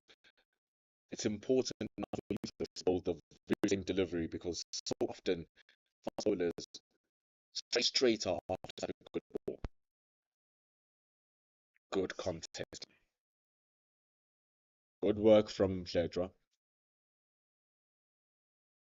Understanding his job very well, he is starting to feel confident in it.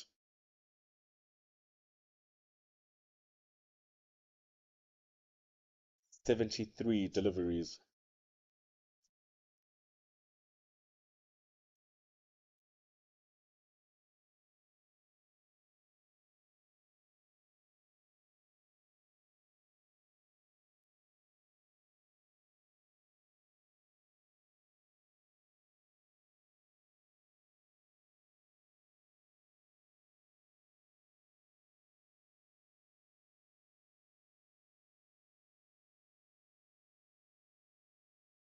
And it's interesting how the bowling lineups for the DP World lines is forever changing. With so much cricket happening at the domestic level and at a level above domestic and at a level in between domestic and international cricket, funny enough. Lots of the resources of the teams are being used as he digs deep into his bag of resources, is Cody Yusuf, whipping out a short one. As Alindile Mhletra deals with that mess. So Cody Yusuf getting game time. No Vian Mulder, who is up at the Proteas. He got his game time. There was no Tsepo Moreki or Dwan Olivier for the SAA versus West Indies tour. There's no Sisanda Magala. There's no Kagiso Rabada. Well, there's been no Kagiso Rabada for quite a while in the domestic scene.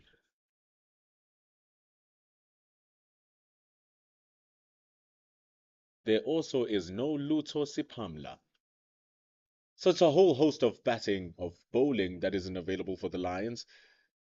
320 overs completed, though. 119 for the loss of 8.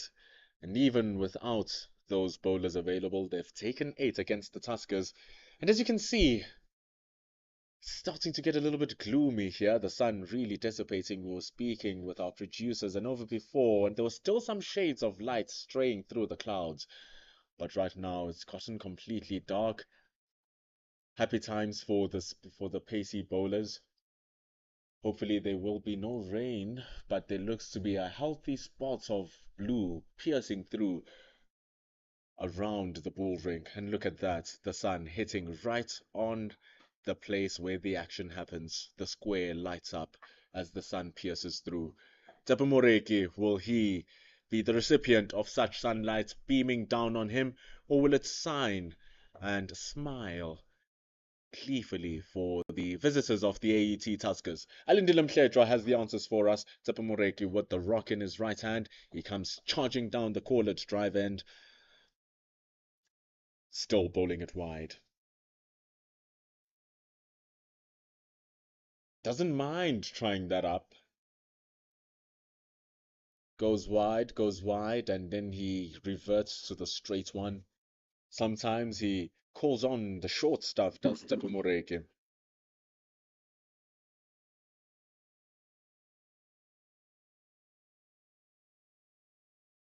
But he starts off wide. He's getting that ball to move away still from Mhledra. Wonder where the one coming in is. Still getting away. It's not the one, but the one that he is getting is causing problems from Mhledra.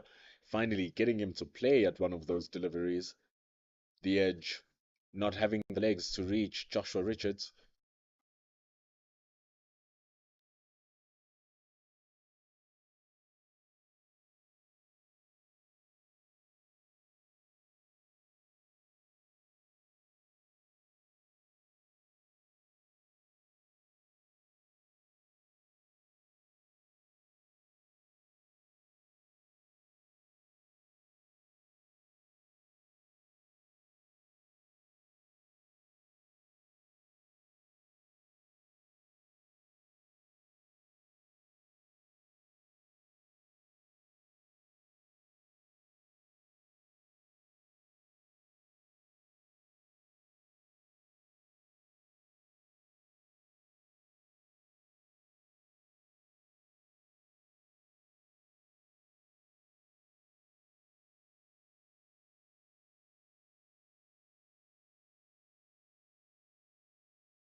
Edged at the top.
17 minutes now.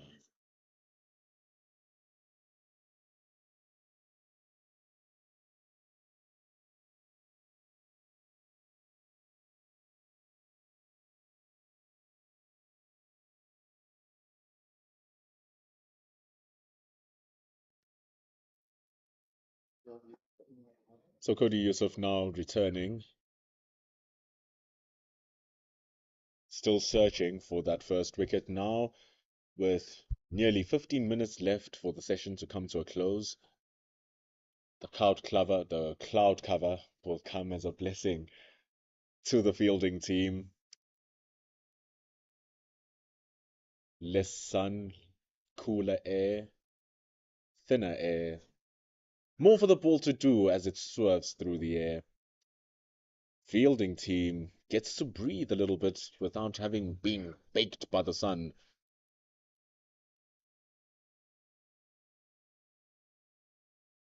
The pitch will hold firmer and stronger.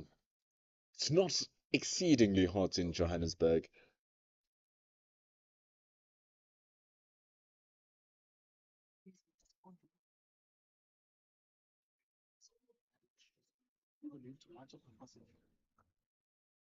If you heard our producer Sive giving us some updates on what's happening down in Durban, table topping alphabet warriors playing against defending champions Hollywood Bets Dolphins, busy on and off due to bad lights, due to rain. And here it's raining short balls from Cody Yusuf. Two in a row, very well controlled. You can see the umpires signaling two for the over. That's umpire Ryan Hendricks, who's standing at the golf course end.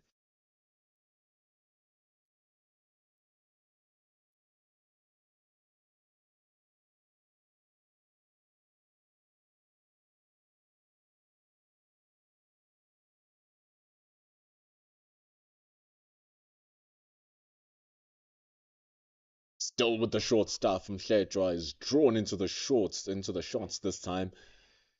The movement going away, you can see every single ball. Cody Yusuf, Bjorn 14, having a conversation. There's a man standing at deep backward square by the way of Tsepo Mureki. There's also a man standing at deep fine leg by the way of Dwan Olafia.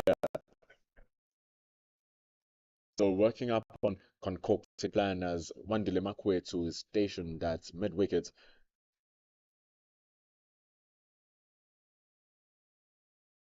Still the short stuff. Might be an idea to get a man under the helmet against them, Mhledra, because now they might have found a kink in his armor.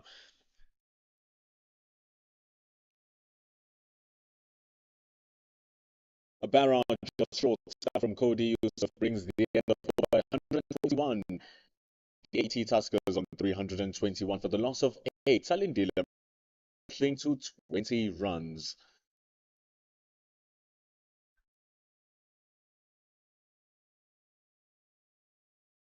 Not only just moving to 20 runs, seems like he got a little hit onto his arm and hand there, Mhledra. Going to get checked out. It was a nasty rise off the length from Cody Yusuf. Smashing those gloves. Very uncomfortable.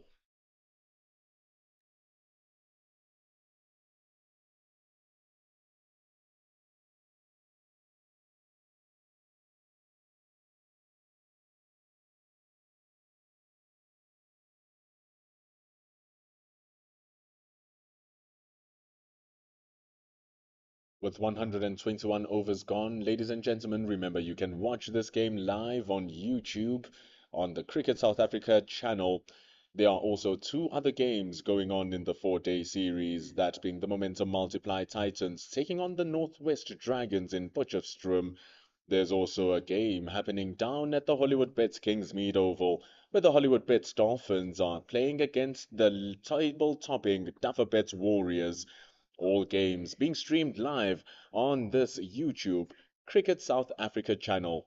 Follow them. Some have commentary, some have no commentary, but all have quality cricket, amazing production, and all of the wealth of cricket you can ask for.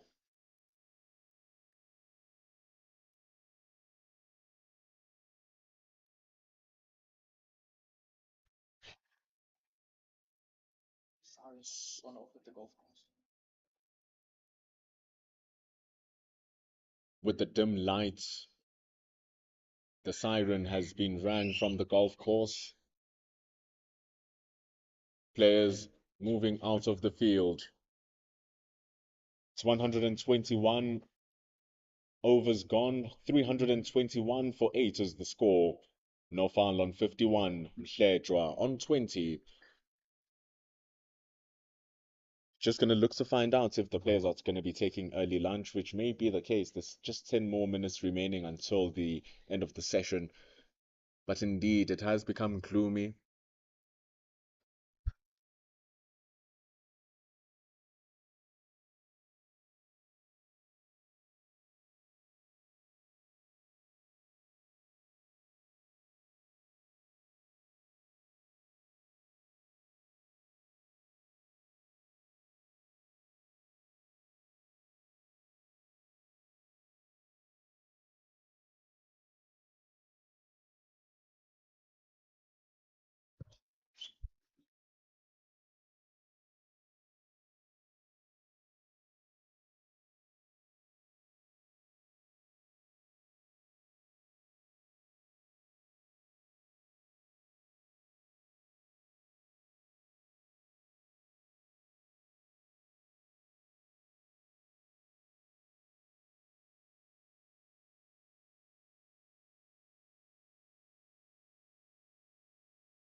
On 323 for the loss of 8 with Bjorn Fortain in operation.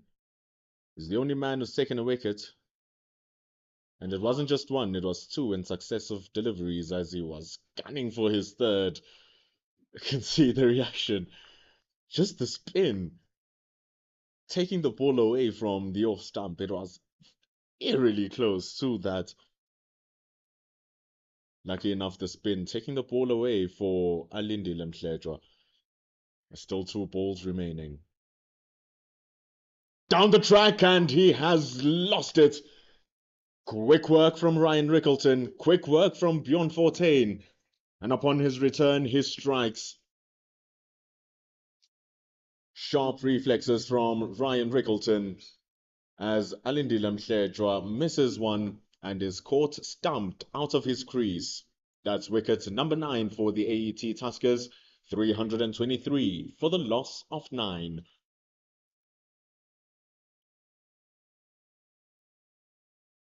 Alindile Mhledwa gone for 20 runs, 73 deliveries faced with 2 fours and the only 6 of the match. So it's been a good stay for Alindile Mhledwa. They're pitching the score and holding their stay at the crease, eating up the overs very well, but it's now come to a close. Bjorn Fortain, the chief destroyer in the morning. He has 1 more wicket remaining. Scores 323 for the loss of 9.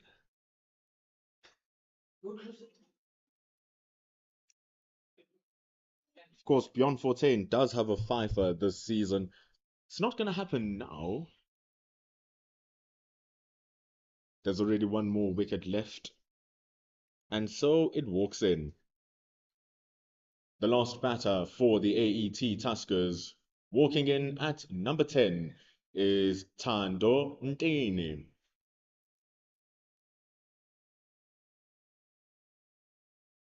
The son of the legendary South African fast bowler Makhaya Ntini. Having played for the Warriors, now applies his trade for the AET Tuskers after playing for the Dolphins as well. So he's found his place in the coastal area teams, playing in the Eastern Cape, playing in Durban, playing in the Midlands now, off Pietermaritzburg. Man, does his team need him to just stay on a little bit longer. Malcolm Nofal, though, hasn't been playing with the greatest pace, nor have the Tuskers in general, batting at an average of 2.5 to 2.6 runs to the over. It remains so. Now Bjorn Fortain has 1 more man in his sights. Thando Ntini will face off. Ball will be spinning towards him. There's a short mid-wicket in the form of Mitchell van Buren, who's walking in closer, getting himself into that leg slip position. Ball is spinning back into the left-hander, so he also has protection in the deep square leg area. It's Mohammed Manak over there.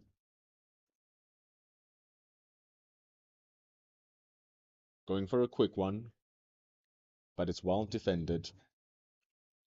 123 overs come to a close. Bjorn Fortain with a strike as he did earlier on in the morning, dismissing Alindile Mhledwa for 20 runs through the stumping and the gloves of Ryan Rickleton.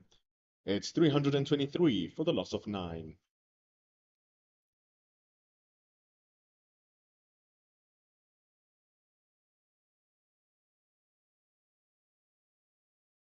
Dwan Olafia is continuing with the job. Bowled so well with the new ball, with the second new ball. Yesterday, he bowled brilliantly in the morning with the ball just being slightly older, 15 overs old. The areas he's been hitting have been immaculate. But with this new session, he's come down and he's doing something a little bit more different. He's banging in it shorter. Of course, as the day runs on, the ball becomes older and it loses that glamour that it comes with. This ball is currently 53 overs old. or rather 43 overs old, having been taken in the 80th over. So more creativity is needed from the bowling side. Olivier hitting much harder lengths this time, digging it deeper. Malcolm Nofal has been an eyesore to all of the Lions players.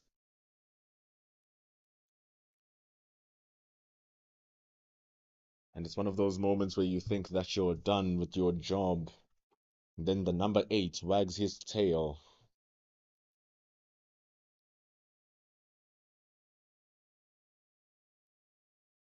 And he does so again. Big hit over the square leg. Malcolm No Foul pulls it away over the square leg into the stands. That is 6 runs for the AET Tuskers, 329 for the loss of 9. Took it on, like we said, Duan Olivia going for the short stuff. No Foul has seemed untroubled. Was happy going underneath, ducking those balls. He's saying you've bowled one too many. And so Olivia goes back to that full length, getting some edges but not carrying to hand, getting some edges running down for fours. That has been the highlight of Duan Olivia's time with the ball since the morning. That was the story until the second new ball came in.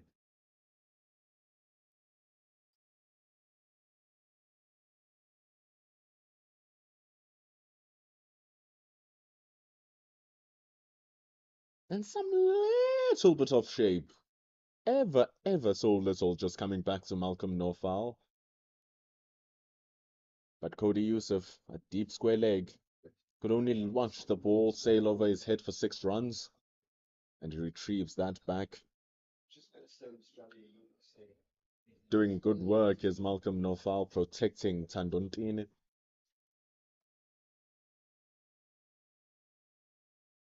It's important now that he just preserves his wicket and he allows No Foul to play his cricket as much as he can. Easier said than done, of course, when Olivia is coming down at you. 2 slips and a gully. Straight one is fended off by Tandontine. It ends over number 124. The Tuskers are on 330 for the loss of 9.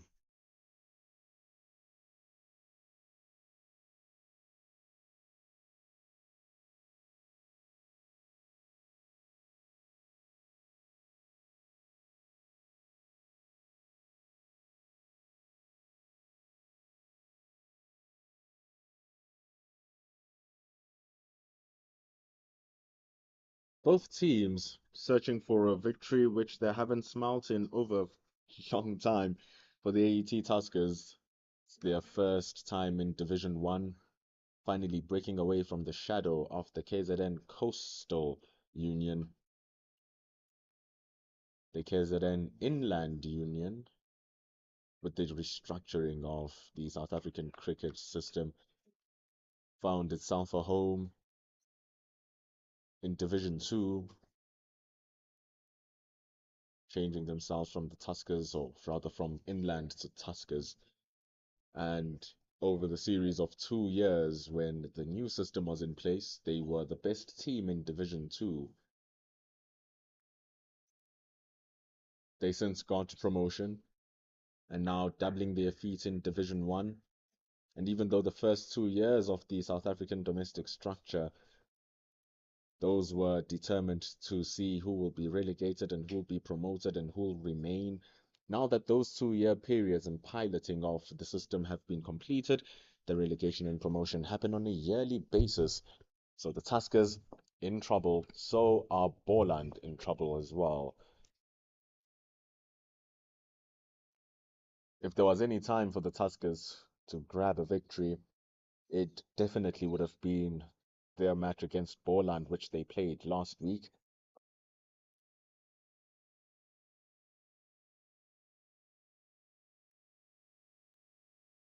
That match for the Tuskers ending up being a draw.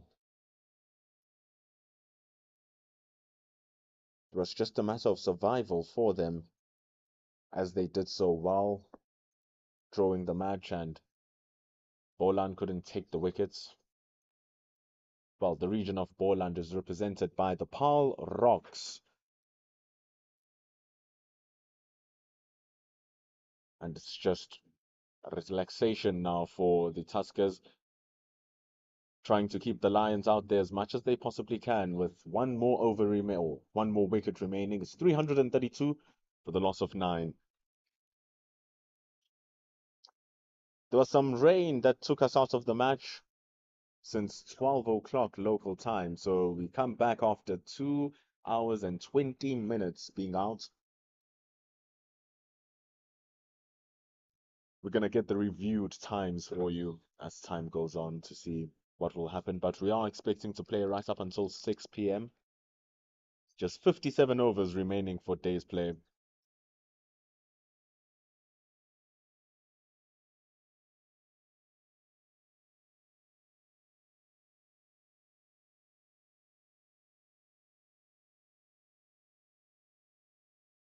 So that is the Tuskers. That was their chance to bring up a victory. The Rogs currently sitting second bottom to the last, drawn twice, lost twice. Tuskers the same. They are at the bottom of the log, having won twice and lost twice. And and that's the value of scoring runs and taking wickets with this restructuring and how the point system works. The only flaw about it is the fact that there's only one round of fixtures.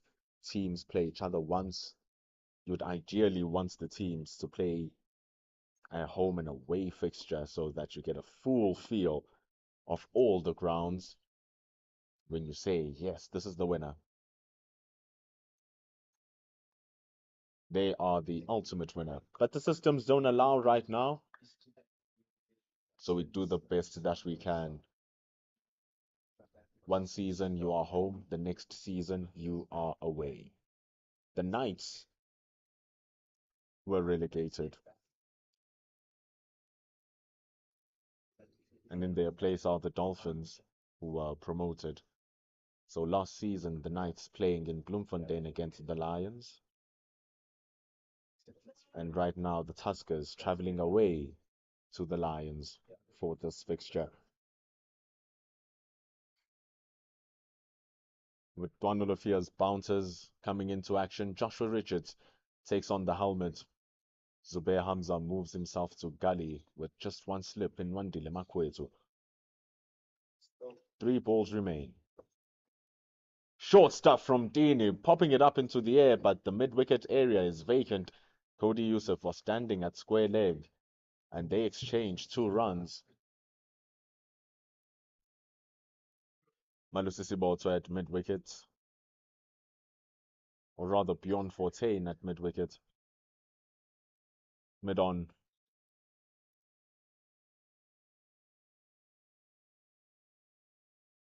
Now reinforcing that mid-wicket area. It's going to be looking to swing and swing hard. That's why Cody Yusuf is now looking to go down to deep square leg. Mitchell van Buren standing at mid-wicket. Good stuff from Dwanolifia.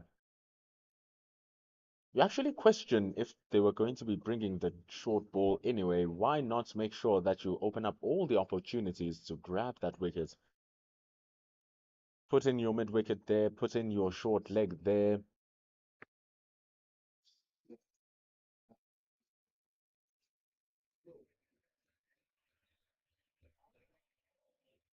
But the reactions put the mid-wicket. Olivia around the wicket. Into the stumps he goes. Dini was looking to go bigger. But that's the over coming into the end. 126 overs completed here at the iconic DP World Wanderers Stadium, with the score on 334 for the loss of 9. And remember that we can watch the game live on Cricket South Africa's YouTube channel. Don't miss out on a single ball of action. Simply hit the search bar, find AET Tuskers versus the DP World Lions, and follow the game with live commentary as well. It's 334 for the loss of 9 after 126 overs.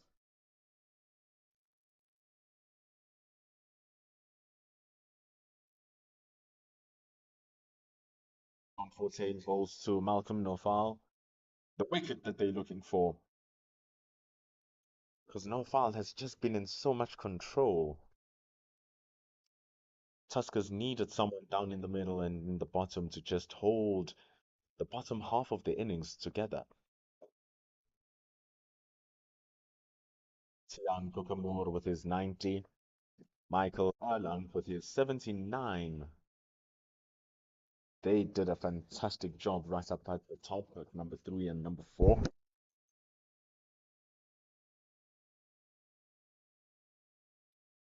After the dismissal of Yasin Vali for a super catch by Josh Richards and then Ben Compton trapped LBW by Muregi.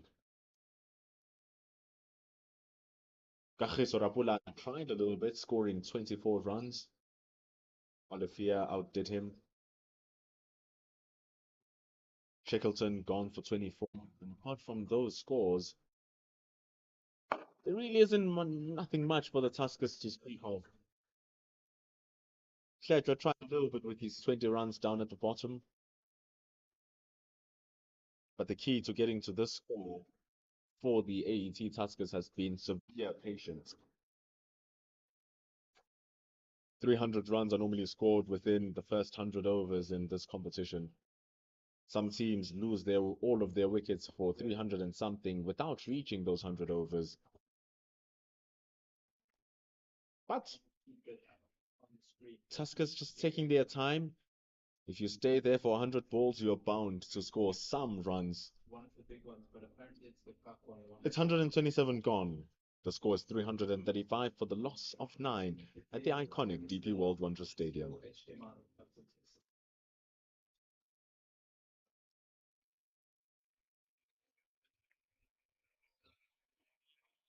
There are other matches happening around the country.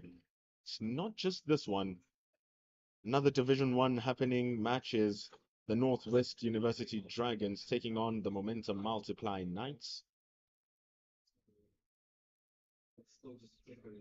The Momentum Multiply Titans are currently on 153 for the loss of 5 against the Northwest Dragons. The match in Durban, Hollywood Bets Dolphins versus the Warriors, rain affected.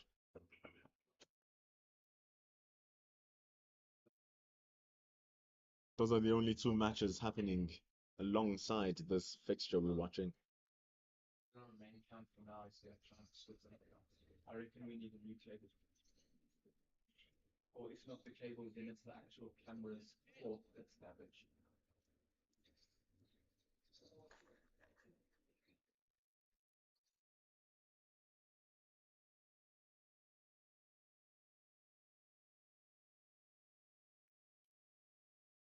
Movement for Dwan Olifia. Ball is 48 overs old. It's currently in its 48th over. And it's getting some movement back towards Malcolm Nofal, but this is after pitching the ball. So it's all in the wrists of Dwan Olifia,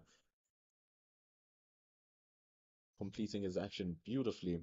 He looks so good when he bangs the deck hard whilst pitching the ball full and not just floating it up there.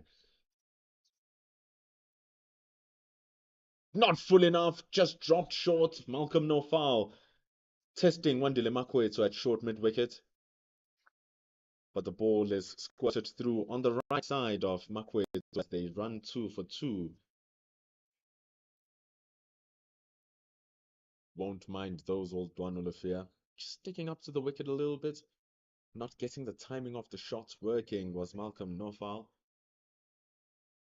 Almost landing in the hands of Wandile Makwetu, who is naturally a wicket keeper, so those are assured buckets.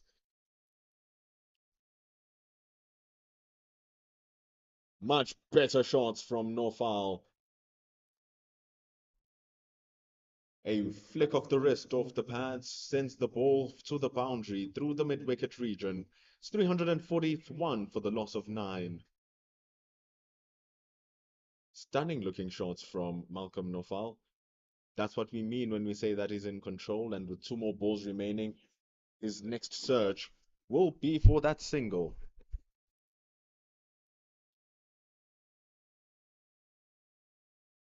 How do you forget?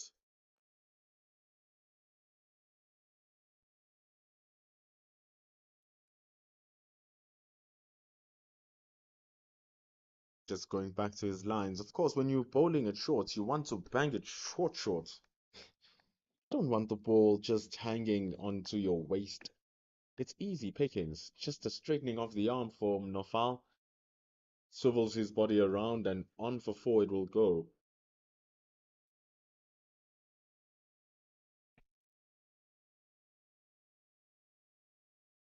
They get the single. Maybe just slightly lack of awareness from the Lions to contract the field to ensure that they're not getting the single. Nonetheless, Malcolm Nofal preserves the strike. It's 128 gone. The score is 342 for the loss of 9.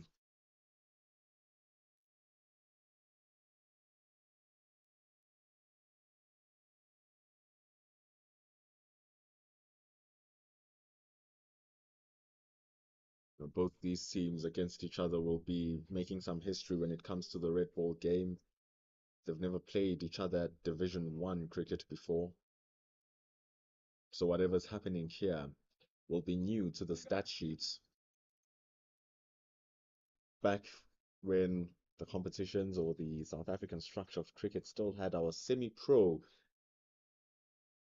getting your strikers, having your unions play under their unions' names. That's when probably the KZN inland would have be coming to this side in Gauteng and playing the Gauteng strikers, which would have been at the time. That is no more.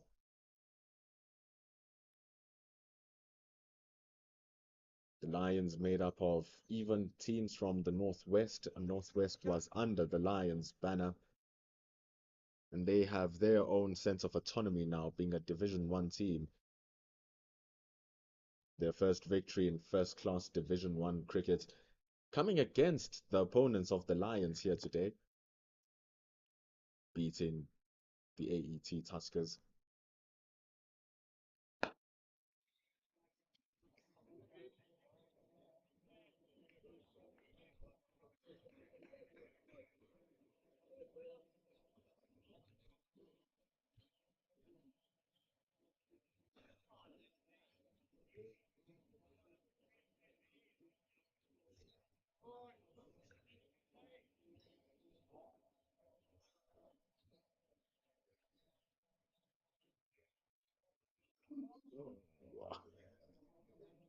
There's pressure to Tandontini here.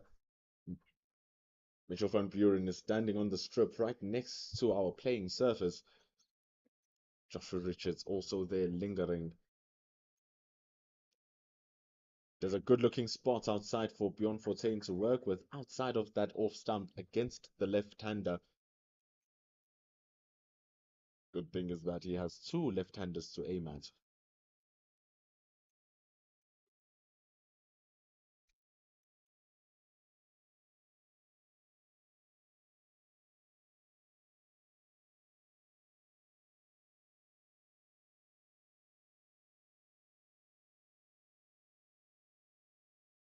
Bjorn Fortuin for the last ball against Nofal, looking to change his angle, coming around the wicket.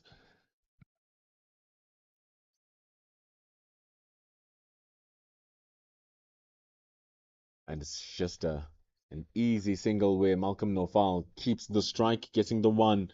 Can see the disappointment from Bjorn Fortuin's face with letting that one go. It's 345 runs on the board for the loss of 9 for the AET Tuskers.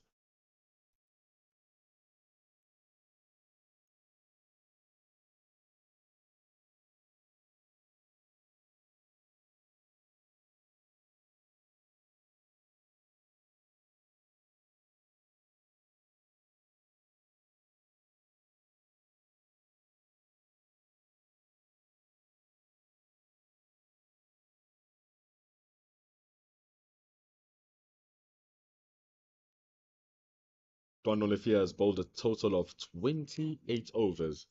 71 runs he's given away.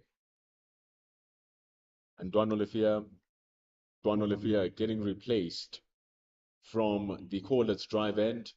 Comes in Tsepo Moreki, who's bowled 22 overs, gone for 72 runs, but as a reward has 2 wickets. He comes to Malcolm no foul. The score is 342 for the loss of 9 after 129 overs, with the last wicket partnership standing on 22. Here comes Tsepo Moreki. Can he bring this torture for the Lions to a close so that they can go to the change room and just relax for a bit?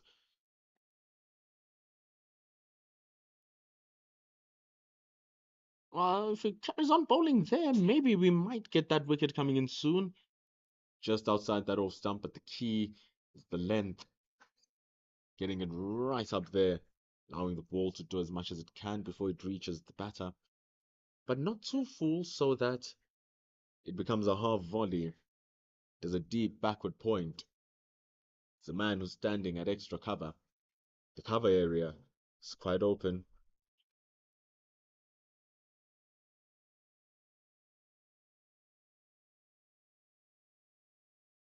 That's it! That's the catch! The wicket has been taken. Tsepo Moreki cleans up the job. The AET Tuskers fall for 345 runs with Malcolm Nofal, popping it to Mitchell van Buren, who was standing at short extra cover. After 129.2 overs, it's 345 on the board for the Lions to start chasing down, with Nofal being the last man standing, falling at 71 runs and 102 balls for his innings. Standout innings from Tian Kukamur, scoring 90 from a gigantic 265 deliveries. That was an innings of 6 hours at the crease. Michael Erlang supporting him for a super partnership, scoring 79 runs, and down at the bottom, anchoring the bottom half of the innings, is Malcolm Nofal with his 71 runs.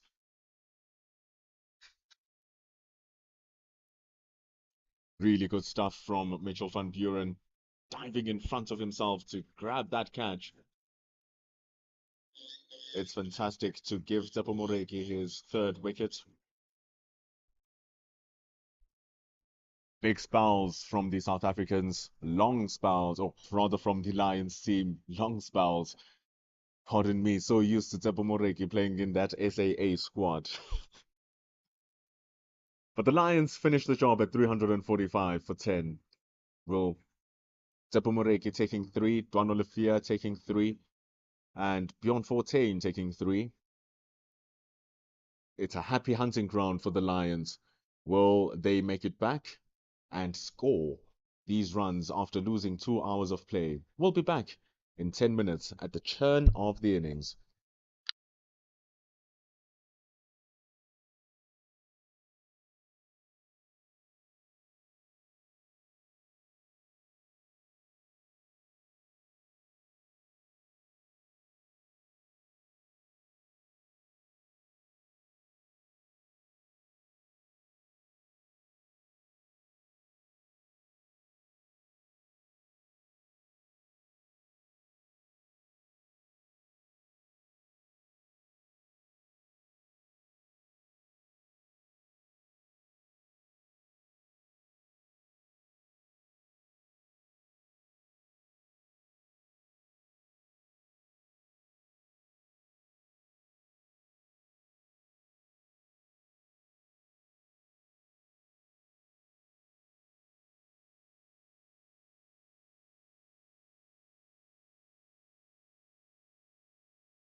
Testing the microphone. Can it pick us up, Joshua?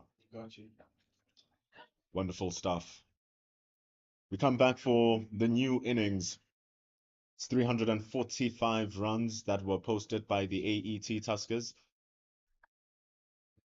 And now we start with Keith Dudgeon bowling to Joshua Richards. A happy Joshua Richards who has a lot to prove because he's been called up to that SAA team. And Spendula Makubane here with you to bring you ball by ball play of this match at the beautiful DP World Wanderers Stadium. But finally, I'm not alone. We have Mr. Ken Poland next to me taking us through this match. Afternoon, Tendula. Yeah, very good effort, I thought, by the Tuskers with the bat.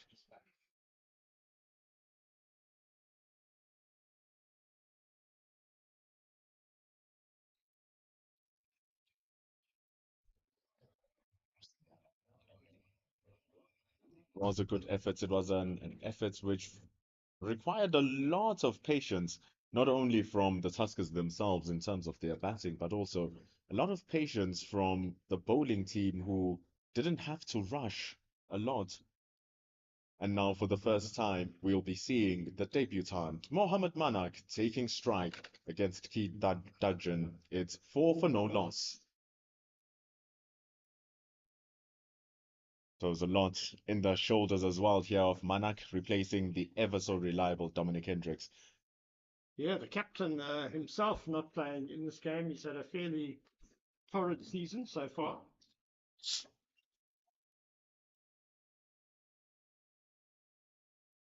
Very good first delivery there by Keith Dudgeon. Fantastic leg, Manak. Coming forward a bit hesitantly, and it just seemed and bounced away. 3 slips a gully. All waiting for that edge. Replacing Dominic Hendricks, who's a key figure, not just in terms of just the batting, but in terms of the strategy and the leadership in the team and the dressing room. Comes here, getting a few outswingers from Keith Dudgeon.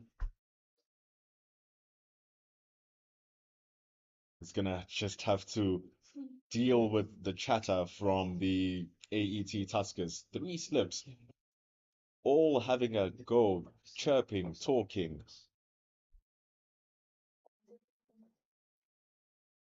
Compton, Valley, no foul. They are the 3 slips. Michael Erlang, the captain, standing at Gadi.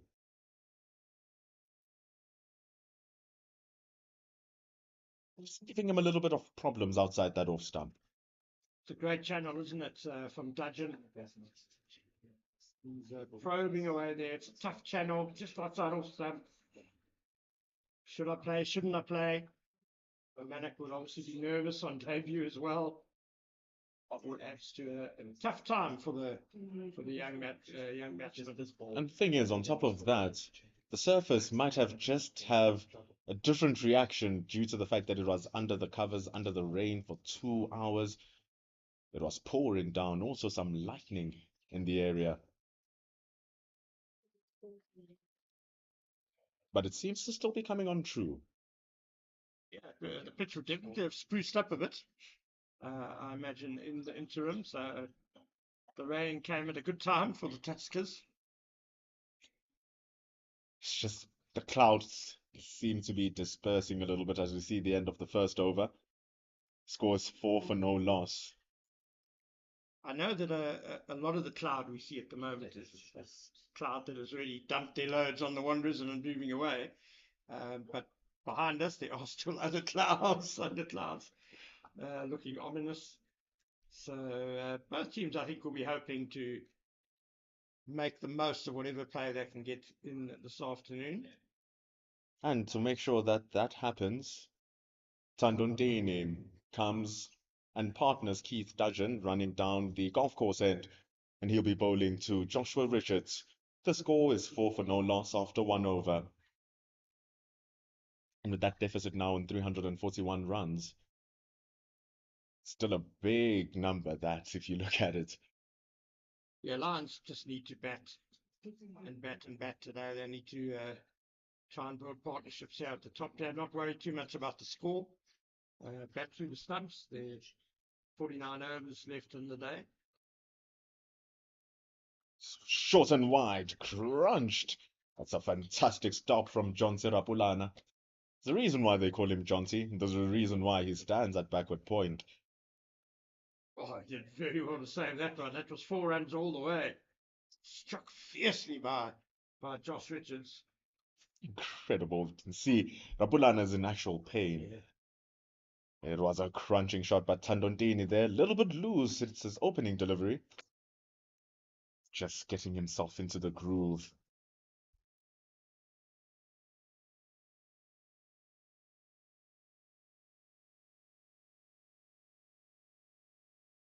Ball moving back into him this time, but straight into the pads.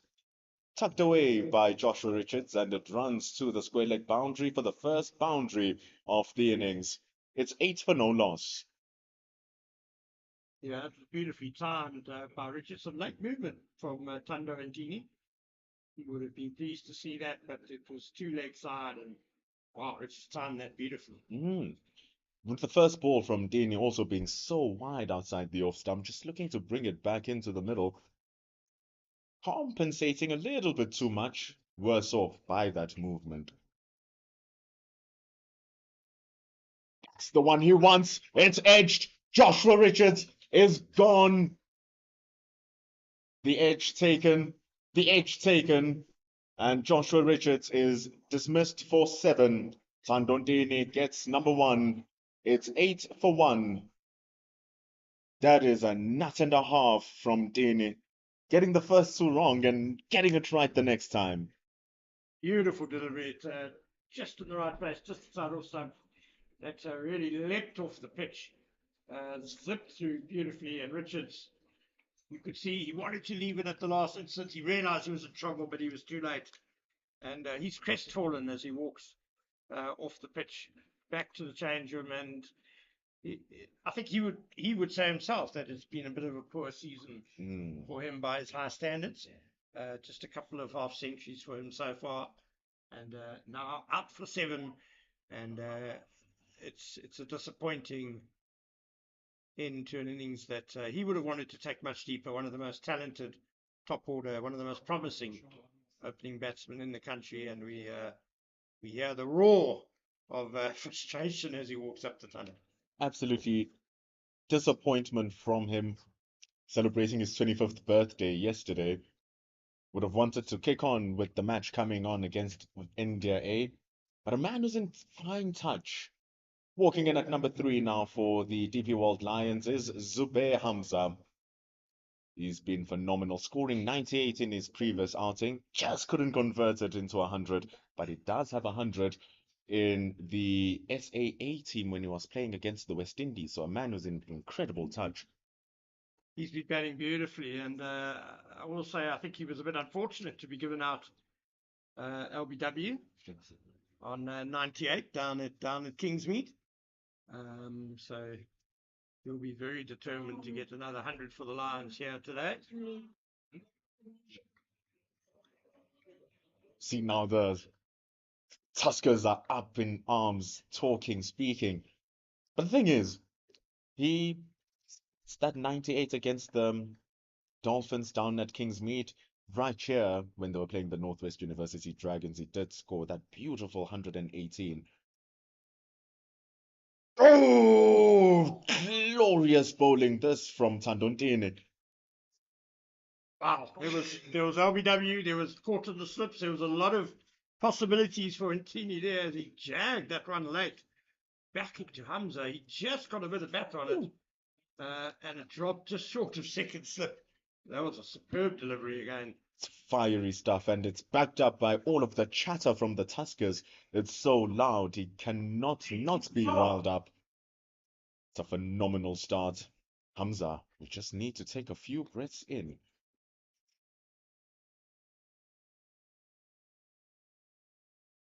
Again, that late movement, just sometimes in control of it, sometimes not, but it looks so gorgeous when it comes right. Not that time, though. Tusk is very vocal, as you said. They, of course, beat the Lions earlier this season in the One Day Cup, a massive upset down in Pietermaritzburg.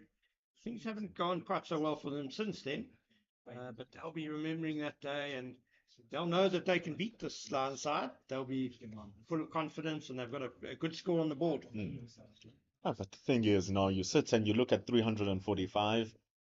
You take the fact that the last time when the Lions played here, which was a rain-affected game as well at the time, and that's that confidence from Hamza that he's been playing with throughout the entire of this whole season.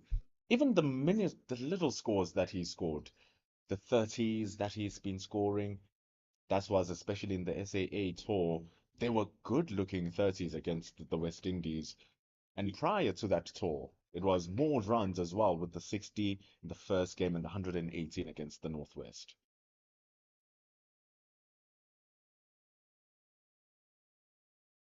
Expertly guided that one, using the pace against him.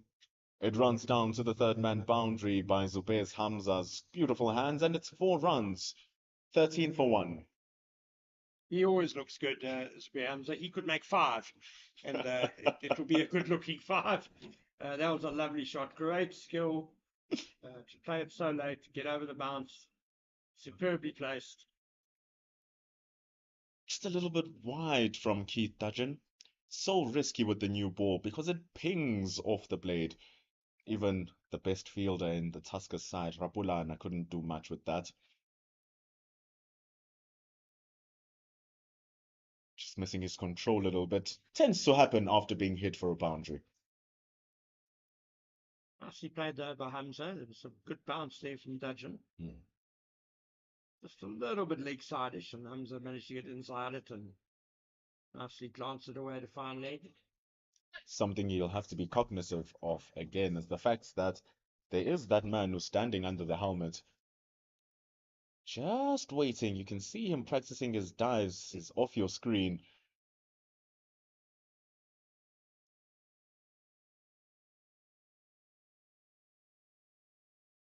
But coming in with the hard length, Johnson Rapulana coming in with the shy at the stumps. A close one. A very close one. And with that single, Mohamed Manak scores his first-class career runs.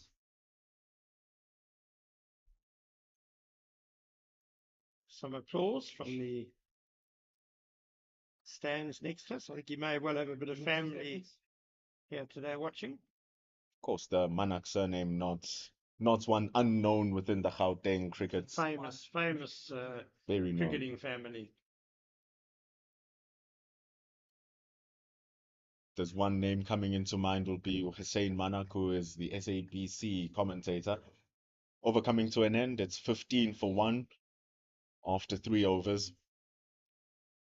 You also think of Imran Manak, who really shone in that SA20 playing for the Hull Royals.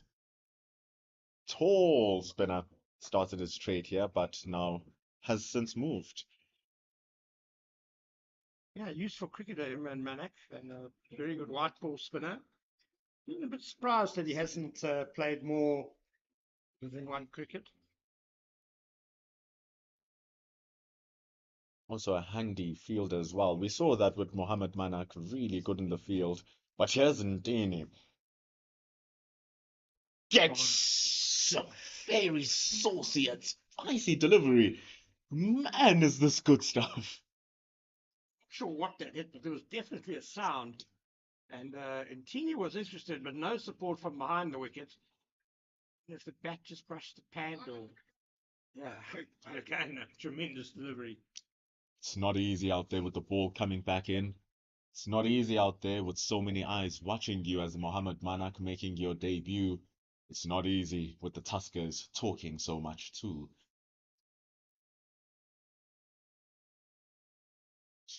Now Ndini seems to have really found his rhythm. Yeah, it's a good leave that by Manak. Considering how the butterflies must really be all over the place in his stomach. They're certainly not flying in formation. And Ntini is fired up. And it wasn't too far outside off stump, and he's been bringing the ball back in late. So all in all, Manak did very well there. It's going to have to be careful Especially now, Dean has found a very good line outside that off stump with the ball moving back onto that fourth stump channel. And that's what I wanted to just ask him to be careful of going a little bit too straight, because with that ball moving, it's so easy to be pedaled down to the very fine leg. Well, I think he wants to keep he's trying to maximize its opportunities for dismissals. Yeah, so obviously he's got 3-6 and a gully. When the ball does not come in, but he's also got LBW on the table, which I think that last delivery was an effort to achieve. Indeed, an adjustment of his line, playing around with it, seemingly in control of what he's doing now is Tandondine. Pulling his lengths a little bit back, looking to ask questions of the different areas of the pitch here against Mohamed Manak, who still hasn't found his rhythm. Well, there's often a temptation at the Wanderers for fast bowlers to bowl a bit too short because of the pace and bounce, but Intini's kept it nice and full and is getting movement because of that. Oof. That was halfway down, unfortunately. Just the words went cold out of my mouth, and you proved me wrong. Also, just so much with a rather nothing delivery, that from Ndini. After 4 phenomenal deliveries, we could be saying a wayward one, but it could be a setup for the one that will hit the right area. Just one more ball remaining in this 4th over.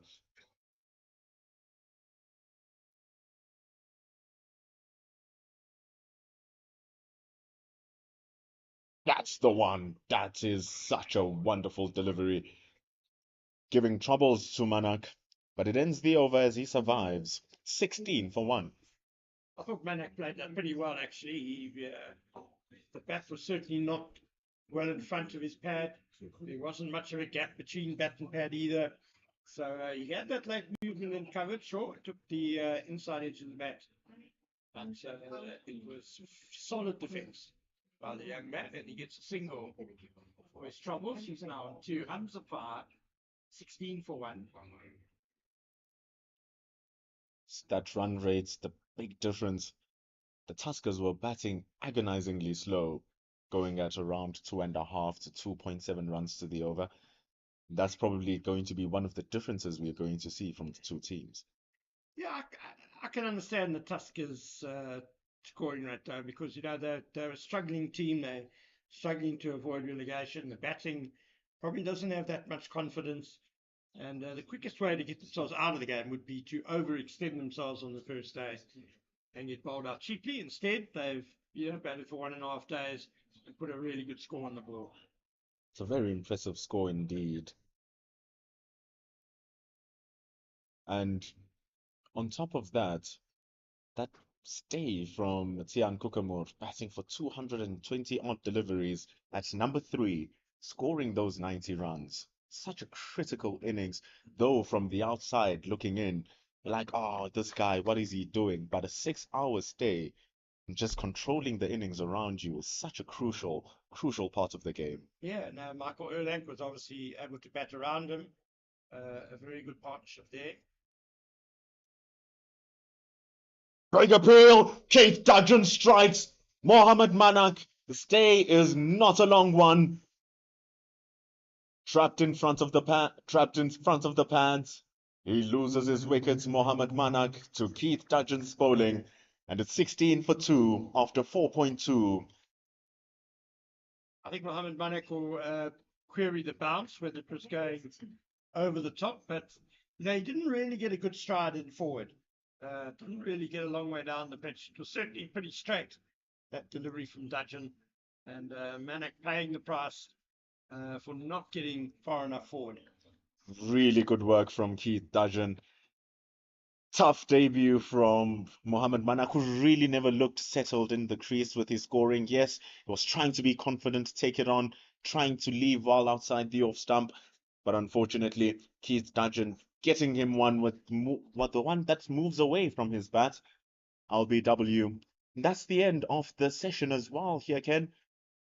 teams take early tea, which was scheduled for 3:30, and it's 16 for 2, with a couple of wickets falling down. Tuskers will be absolutely delighted, with the day they've had. Malcolm Nofal dominating the morning. I thought yesterday, actually, when he came into bat, very late in the day, and there'd been a little bit of a tumble of wickets. Man, Nofal looked good. He came in and just stroked the ball around and looked like a man in great touch. And he carried that on this morning, in scoring 71, getting the Tuskers to 345. And now they've nipped out the two Lions openers cheaply. So all in all, fantastic day for the visitors. Incredible start, and like you told, like we said, just the beginning of the innings, that cloud cover coming into the favor right on time for the Tuskers, and we can see the ball misbehaving. But that's how we end the second session, a short one due to the rain delay. But it's 16 for 2, but the deficit still at 329. We'll return on this beautiful Cricket South Africa YouTube channel after 20 minutes once tea has been completed.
If I can fix that, maybe we. Here comes Tandundini. We are 6 overs into the innings. Man, is he bowling like fire. Just giving away boundaries, though. Ball one that was short and wide. You don't get those to right Richardson. And rightfully so, the wicket batter smashed one away. That average 51 runs for his 55 first class matches. That is insane. Proper batter. But Ndini is on the money. As you can see, probing at that one, Ryan Rickleton. Maybe a shot it doesn't have to play at. But looking to get on top of the batter here is Tandundini. Retaliating is Ryan Rickleton. And it's good chatter that we're hearing here from AET Tuskers. Constantly talking, constantly pushing their bowler.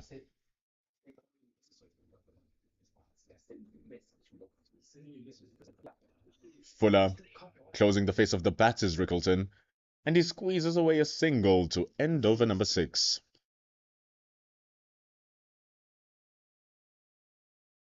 He gets 5 runs out of it. 22 runs, 2 wickets, 6 overs completed. They still trail by 323 runs. Just playing that last ball down to mid-wicket, seems like he was trying to play it straighter. But Tandundini getting movement into the left-hander. We saw him getting a lot of movement into the right-hander. So tricks being showcased by the fast bowler. Keith Dudgeon getting the wicket of Mohammad Manak just before the end of the session. Tall order for the debutant. But there's still another innings if the Lions allow it so, and if the Tuskers allow it so as well. Maybe the toughest innings to bat at. Drop down short by Keith Dudgeon. Ryan Rickleton picks his gap and he chooses square leg. 4 runs. Goes for it again, and what class, what beauty, and what perfection. Gets the full value of his shot. 4 runs for Ryan Rickleton, and the deficit drops to 315. Outstanding cricket. It was there on a platter. Wide from Dudgeon. Not too wide, but short. Not too short, but class. That is the class that Ryan Rickleton is showcasing here. Through the big gap between mid-off and backward point, there's no cover fielders, but a pack slip cordon. One man standing at fine leg in Tandundini is coming around, but the running is superb from Ryan Rickleton and Zubair Hamza. It's absolutely beautiful. They add 2 runs. Tandundini is standing quite square there at fine leg, but the ball was squirted to where you'd find a backward square leg. Runs across from fine leg, but not quicker than Ryan Rickleton and Zubair Hamza. They trail by 313.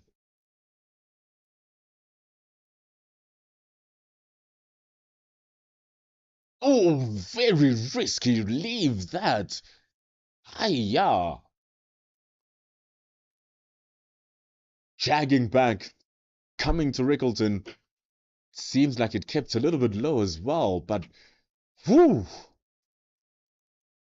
It's a good take from Shackleton as well. Hands on heads throughout the entire Tuskers. Even Rickleton went away to take a walk for a bit. You could hear some murmurs from the crowd going, ooh. Understandably so, with 1 ball remaining in the 7th over.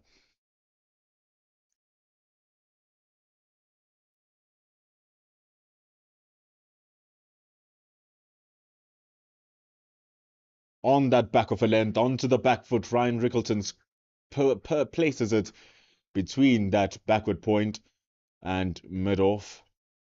The vacant cover area gives away 2 runs again. It's the end of the 7th. Lions are scoring at nearly 5 runs to the over on 34 for the loss of 2.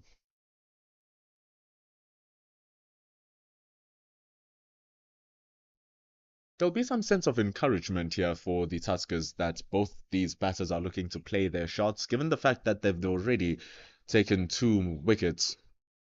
The Lions are counter-punching, not lying down and allowing the bowling of Ndini and Dudgeon to do as it pleases.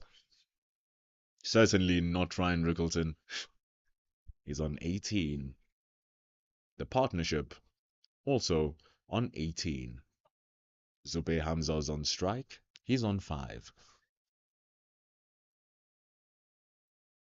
Ndini employs the usage of 2 slips, a gully. He does have protection in the covers.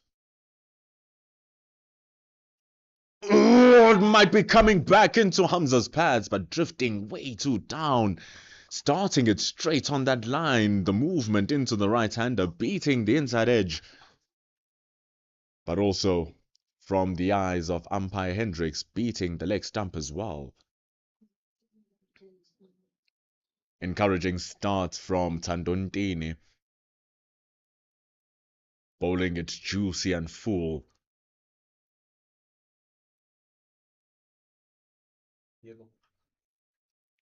Questions to Hamza.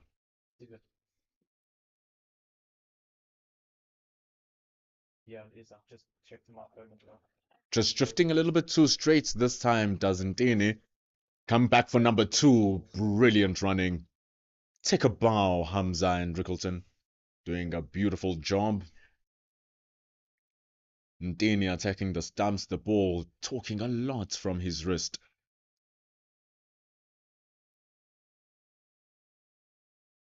Does have protection from the mid-wicket.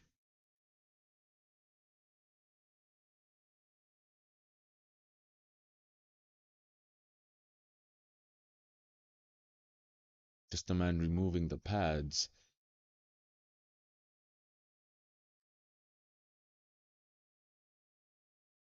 Giving himself a bit more freedom at mid-on.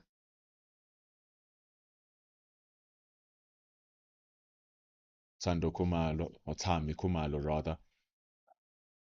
And in this time, Ndini delivers a wide. We've seen when he tries to bowl that one that goes away. Starts off a little bit too wide. Got a couple before this one. But because those were coming back after they pitch, he could get away with them. Not that one through the eyes of umpire Hendricks.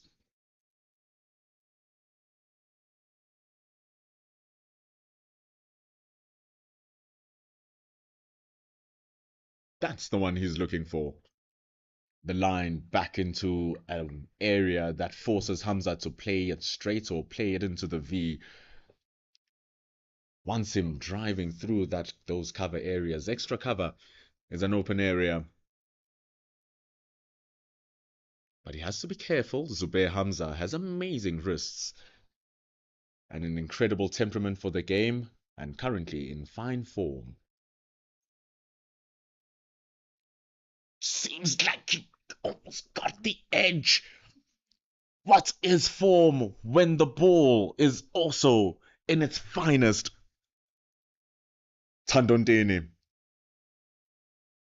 Wrists of magic. When it comes right, doesn't it look amazing? Hamza having no choice but to feel for that drive. Like we told you, that extra cover is opened. That's what the Tuskers want.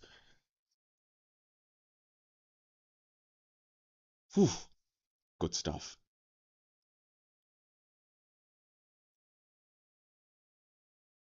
Just a bit too wide this time.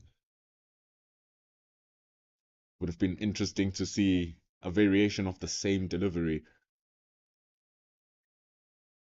Hamza will be happy that he got one that he can let go, because just think about the previous delivery and Try to imagine what you'd have to do to not get an edge at that or to not be beaten by it.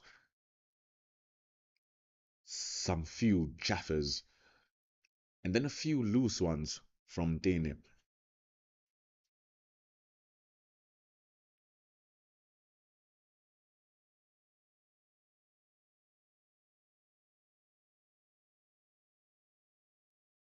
Back of a length, too much width.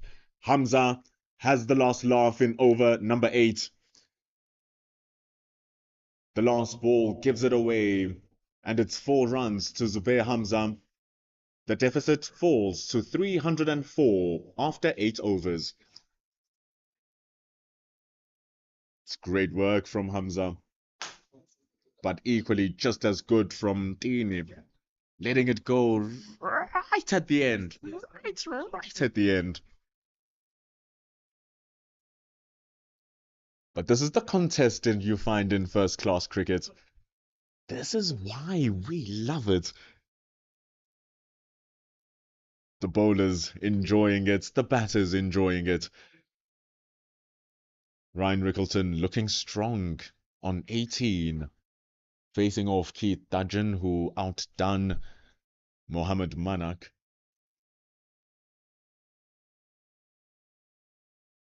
Just dropping it a little bit too straight. That will be 2 runs as the ball goes behind square leg. Kumalo has to come around from mid-wicket. Easy pickings those for Ryan Rickleton. He moves to 20.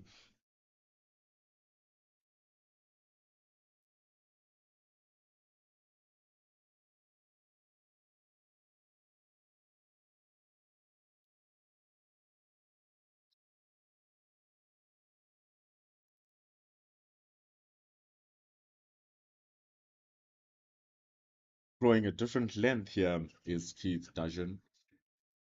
Tandondini would be much, much fuller. Here, going just a little bit back of a length, attacking the splice of the pad. Yeah, and Ryan Rickleton off to a flying start for the Lions. Firmly believing that counter-attack is the best form of defence. But not a bad approach if he can just exercise really good judgment. But is this going to be adjudged as out? No, it's not by the eyes of umpire White. I think it did too much. When they're coming around the wicket, it has to straighten more than that one actually just kept going more with the arm. Those are the insights of Ken Borland. Years and years and years of cricket in that head. A man I definitely trust in some certain opinions. Ball's just starting a little bit straighter from Keith Dudgeon, get able to bring it back to the left-hander.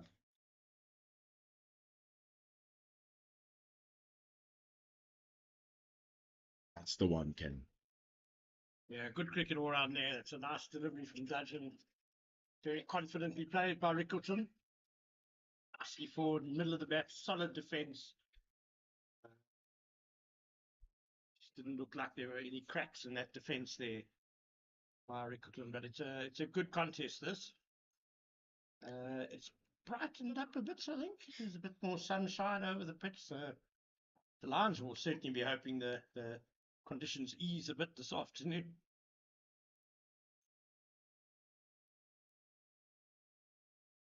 Oh, another big appeal, and he's been stuck!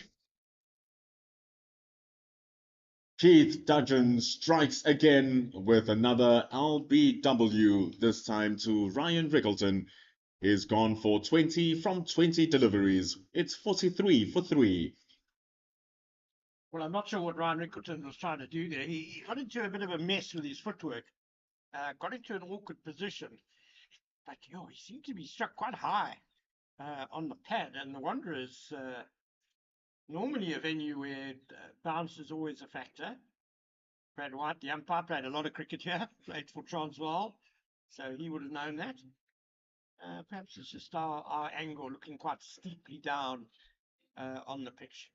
But Rickelton certainly couldn't believe it when he was given out. But to be fair, he had got himself into a bit of a mess at the crease, but a massive wicket. So runner ball 20, Ryan Rickelton. LBW ball Dudgeon's second wicket. Moving back onto that back foot as well, really getting close to the stumps. But like you said, we're really in an awkward angle, and you saw Rickelton just standing there for a little while, contemplating the decision from umpire White. Nonetheless, the decision is final, and it brings in batter number 5. Mitchell van Buren walks in for the DP World Lions to replace Ryan Rickelton. It's 43 for the loss of 3. Yeah, Rickelton almost seemed to step across these stumps a bit. I don't know if he was trying to work Dudgeon leg side with the angle, but it probably was straight enough. Just the bounce would be my only query. But it is the case. It's 43 for 3. That's what it states. And that is happiness for the Tuskers. See, this is the difference. This is the price that you can pay as well. Like we were talking about it.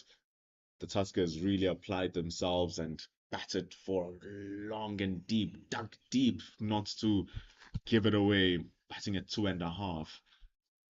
The Lions are doing the opposite. They're batting at 5. But this is the price. Yeah, I'm all for positive cricket, but sometimes you have to play the conditions as well. And there's no doubt that 2 hours of rain have spruced up the pitch a bit. Dudgeon and Ntini are roaring in, their tails are up. Maybe give them an hour. Just say, let's not lose wickets. Let's see off the shine. They're bowling well. The pitch is a bit tricky. Let's just let things calm down a bit, get ourselves in, and then we'll have a platform from which we can play the aggressive cricket we want to play. These were the situations Mitchell van Buren faced. These are the conditions he definitely faced when he scored that 170 runs in the first game. Success, 43 for 3 after 9 overs, with Keith Dudgeon getting Rickelton, and introduces Mitchell van Buren into the crease. The deficit is 302 runs. 2 for 25 now for Dudgeon in his 5 overs, and Ntini's got 1 for 17 and 4. Of course, both these new ball bowlers had their spells split by the tea break, so they'll be very fresh and they can bowl longer spells than they normally would with the new ball. And also the big thing is that that session came in earlier than scheduled because of the wicket of Manak. So in the second ball of that 6th over, it's the Tuskers walking in with their heads held high. So going into tea, there's a different spirit and a different energy within the team as well, having claimed the 2 opening batters. Absolutely. It's been a great day for the team from Pietermaritzburg. Dini with 3 slips. He slides it down the leg side, still getting that movement, swinging inwards to Zubair Hamza. It's big movement. I mean, he's starting it on an offside line, and it's just boomeranging down the leg side. I think Hamza might want to be a little bit careful the way he just hangs his bat out there, trying to glance it away. The last thing he wants is to be strangled down the leg side. Last thing the Lions want as well. Did face big problems in that previous over against Ndini. Oh. Ndini at times bowled one like those is second wide, just like the one in his previous over. Yeah, I think he was trying to bowl the away stringer there, and just everything went awry. He's bowled a few pretty wayward deliveries in these 4.2 overs. One will be a bit more counting the wides, but generally he's bowled extremely well. Very testing. I'd say it's the confidence that he's having in his bowling right now. The ball is doing what he wants. Just the hooping as it being played down to the fine leg fielder is quite square, has to run around and stop that. It's just 1 run though. See that movement that he's getting. Feel like he's getting purchased for his bowling. The bad deliveries are being hit away. So he is confident enough to try that outswinger. Hopefully that it will land, because if it does land, it does look good. It's been God for some to Ryan Rickleton to tail back in when he was coming around the wicket, so it's not a bad ploy to try to do it over the wicket. Yeah, you always want to remind the batsman that you've got the other one in your bag to cast a bit more doubt.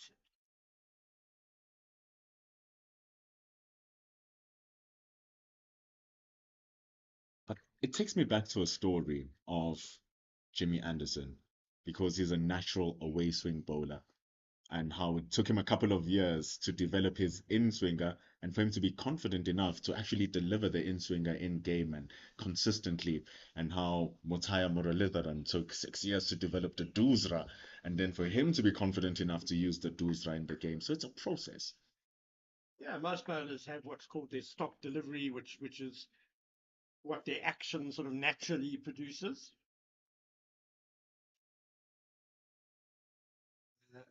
And obviously, to do well at the top level, you've got to add a few more skills to the bag. You know, you've got to work on adding weapons to your armory. And yeah, sometimes it does take bowlers a long while to master something different. It could be something that their action kind of fights against, you know, depending on their action. Sometimes you see bowlers develop slight tweaks in their action as well. Oof, no tweaks needed for those though. His in swingers are very natural and forcing that one into the block hole. That's a very nice variation by Ntini. Wonderful Yorker, right back, right up there. Well played though by Mitchell van Buren. New to the crease. Good time to try the Yorker on the new batsman. Good time for Van Buren to prove himself once more again.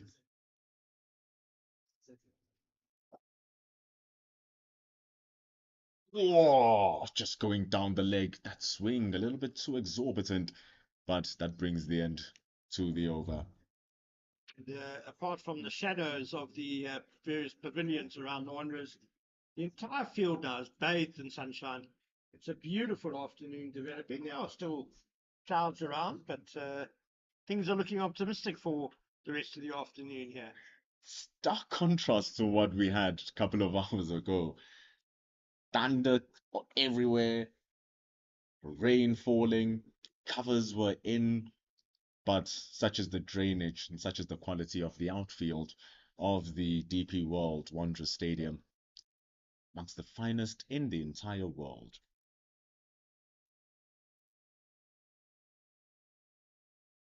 Here's Keith Dudgeon employing 3 slips, a gully.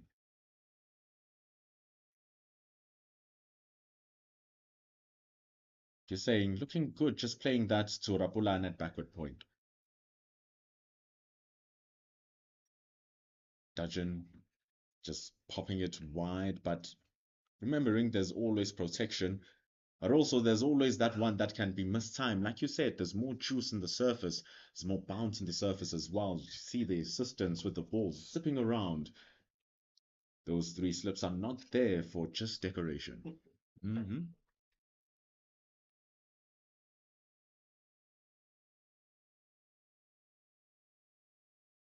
Good stuff, this. Probing, Keith Dudgeon, probing. He's no great pace, but accuracy and he's been able to move the ball around a bit are his weapons.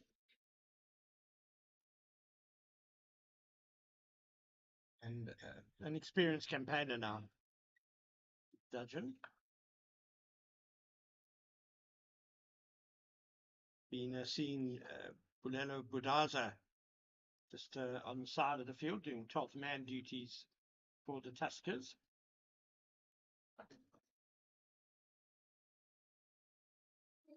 Nothing on the pads for Hamza. And as you speak of Mbulelo Budaza, is actually quite a big blow for the Tuskers because he played so well in the One Day Cup for them, the left armour.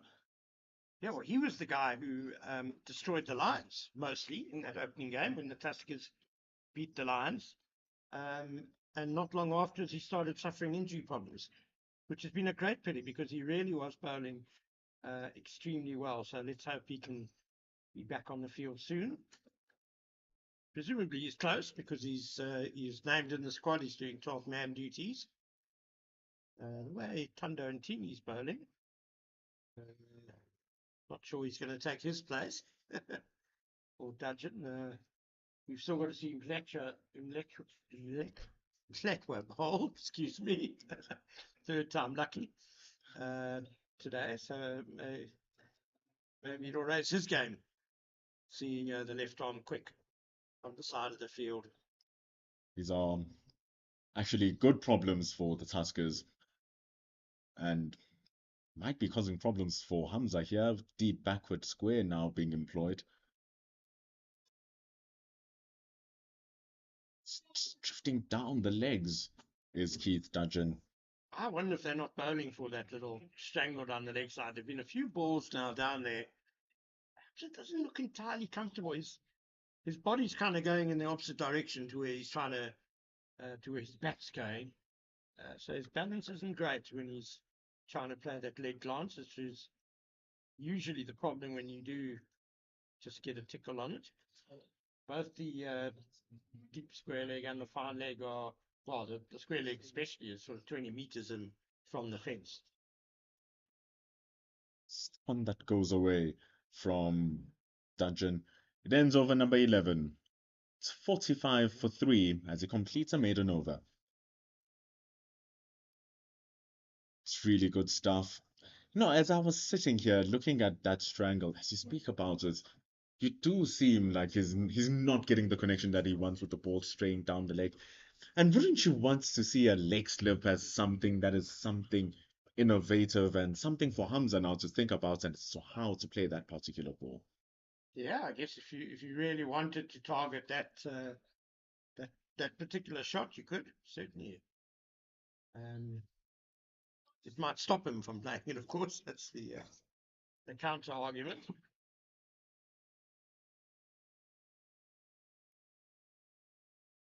Tandondini here, who's bowling the ball much fuller, bowls to Mitchell van Buren.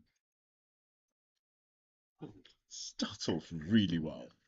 Well, see, that's the other one. That's the beautiful delivery that Van Buren playing for the in swing, and that just went straight on, just past the outside edge. So a wonderful start to the over by Tundo and Tini. It's that length that's so crucial. And the fact that he's not just floating the ball there, Zindini is actually ripping the ball through, completing his action beautifully.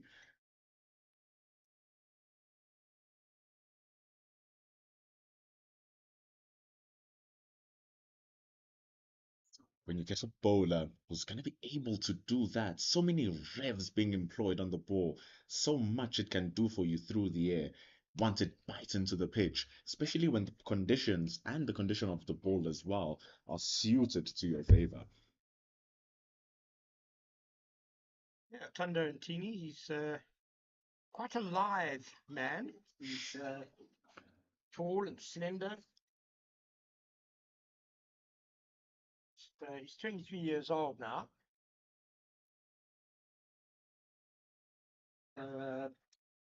He could still bulk out a little bit, but I guess what I'm getting at is that he's got quite a different build to his father, Micaiah. Micaiah was quite stocky, broad-shouldered, very strong, wonderfully athletic though still. But interesting that their builds are quite different. Tundo and Tini's more of a whippy, long arms, long thin arms.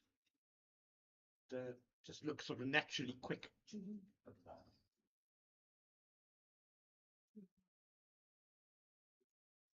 No, and his speak of his father, but also had that natural in swing as well. Beautiful to see. And what he do, come wide off the stumps and be such a threat with that angle coming in.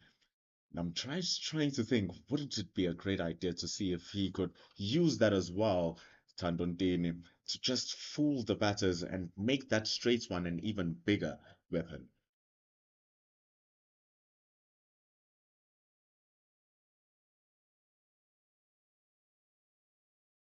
Yeah, Micaiah and Tini bowled good in swingers because he was quite chest on. He he modelled his attack on the great Malcolm Marshall, who also was quite chest on. Tundo's not so chest on, I must say. He's got a more orthodox action, but presumably just in the release in the wrist and that, there's a tendency to get that late in swing. But I think it's great. I mean, he's shown that he can straighten the odd one as well, which makes him dangerous. It's a good over that from Tandondini. Really shackling the chains, a couple of maiden overs after 12 overs. It's 45 for 3 after those 12, and the deficit for the Lions is still at 300.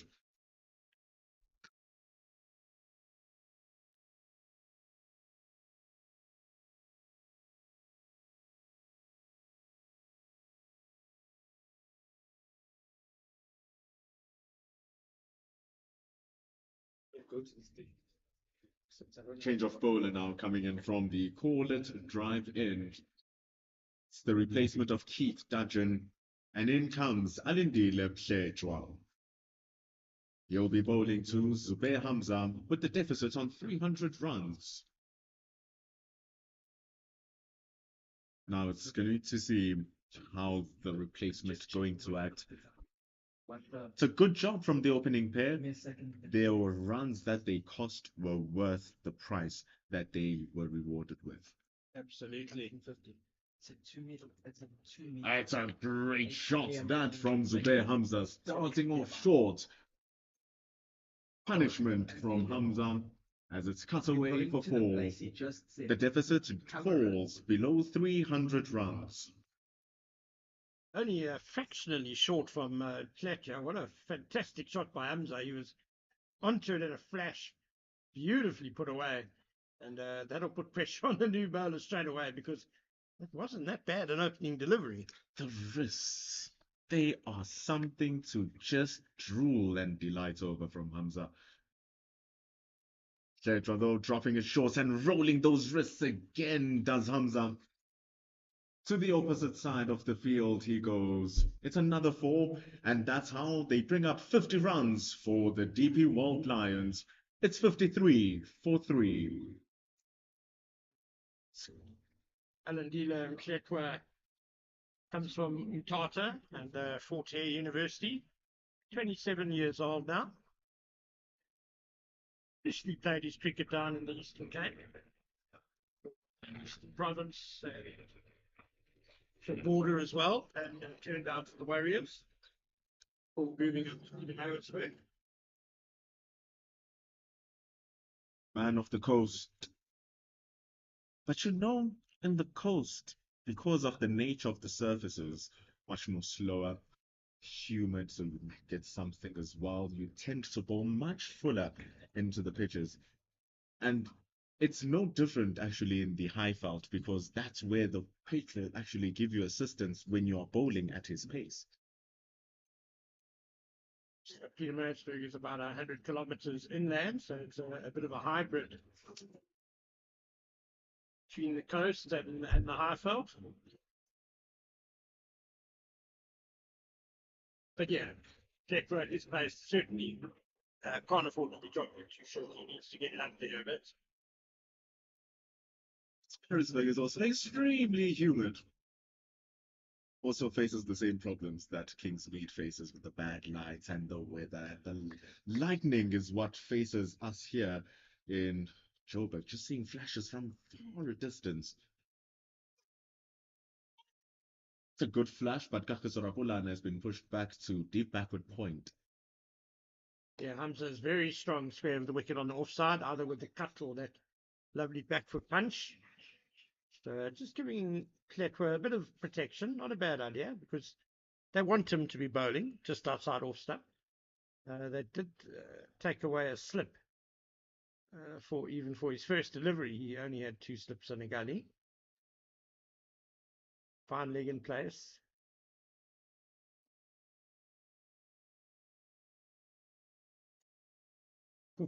Gets that edge. Finally gets one working, doesn't Shedra? Punishing over for him nonetheless. It's 200 and 91 that the Lions trail by now. Yeah, that last ball was probably the best length he bowled in the over, drawing Hamza forward, but not over pitched. Hamza, we know, is very strong on the drive as well, so you can't afford to be bowling half volleys to him. I'm letting out a giggle because you're just saying, oh, here, he's strong here. There, he's strong there. Yes, Oh, he's strong there. The only thing that we just said was those balls that were squeezing him down the pads, but everything else just seems so complete. He is a high quality batsman, and I'd be very surprised if he doesn't play more Test cricket. Such a joy to watch him bat, squeezing that one to the right-hand side of mid-on. Not a bad delivery at all from Tandondini, but just using the movement of the pitch to his advantage. Yeah, it was nicely placed in between mid-wicket and mid-on.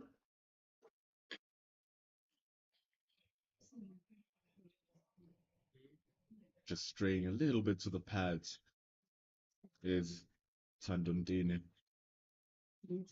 Giving Tamsanko Kumalo some work to do. He had to go scurrying after it. Much more straighter, much more fuller tasting. Kumalo again is Zubair Hamza. Crazy running, but it works. I think that was a good one because Kumalo is actually quite wide at mid-on, and that was a very straight by Hamza. Well judged running. He was off straight away. It's absolute madness. It's beautiful. We were seeing it as well with Rickleton and Hamza. You look at him, he's just a very good package.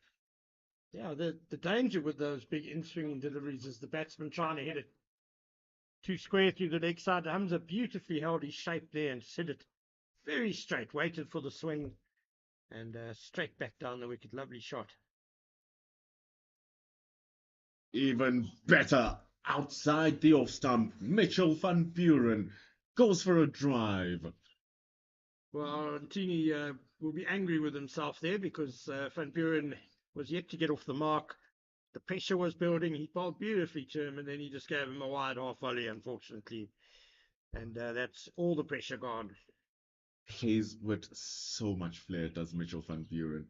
When he gets it working, you can sit and watch him the whole day. An ideal number 5 batter who can just pick up the scoring, but also bats within himself, control the tail, and the most critical thing at that position, his running between the wickets, like Hamza was able to trust him. Yeah, it's interesting, the makeup of this Lions side in the absence of Vian Mulder. Everyone has kind of shifted up one in the batting order. So Bjorn Fortuin is coming in 7, Malusi Samoto 8. Both of them are quite capable of batting 7 and 8, no question about it. Wandile Makwetu is having a good season, but he has been batting 7. Got runs at 6, that's good. And Mitchell van Buren has played a lot at 6, but up to 5. But as you say, he's very comfortable there. He's certainly got the ability. Coming in straighter this time from Dini, it's guided away beautifully off the pads. It's a genuine contest as the ball is retrieved in the square leg boundary for 2. But you did hear the inland players there. There were cries of anguish almost because he hit that very square, Van Buren, through square leg. So inland certainly thought there might be, if he had missed, they would have been up for the LBW shout. That's for sure. That also poses a challenge, an interesting challenge for the bowlers because of the differences of the styles of the batters. So how Hamza opens full face of the bat straight back. Mitchell van Buren looking to access a different part of the field. Just like that, but he pops it up into the air where you'd find a square leg. But the running is what has been so beautiful. Coming around from the fine leg is Mhledra and taking it up at square leg. It ends over number 14. 65 runs on the board. The deficit has dropped down to 280 runs, with the Lions batting at 4.5 runs to the over. Hamza accelerating the pace. It's actually what he's been doing this season, doing it so well. Just the pace at which he's scoring, the selection of his shots. He doesn't go chasing for runs, doesn't go chasing for anything outside of his arc of scoring options. It's interesting what you're saying, the different styles of batsmen. And Zubair Hamza, 3 years older than Van Buren, certainly more of a classical, a stylist, if you like. And Van Buren, more of your modern day dasher. And I do wonder if, I mean, maybe I'm overstating this, but I think the rise of T20 cricket and guys like Van Buren, when he was at school, the middle of the last decade, T20 cricket started to become really lucrative for guys. And guys growing up would have realized that if you wanted to be a professional cricketer, that's the way you needed to play. Too much bottom hand there from Hamza on the drive. Whereas Hamza a little bit older, perhaps he grew up with more of a technical foundation. Build that first and then play your strokes. I do still believe that even for T20 batsmen, they need to have that defence in place first. That looks good. Proper connection and a proper looking shot as well. Tried to stop it at mid-wicket at Kukamur, but too much power as it bashed through his hands.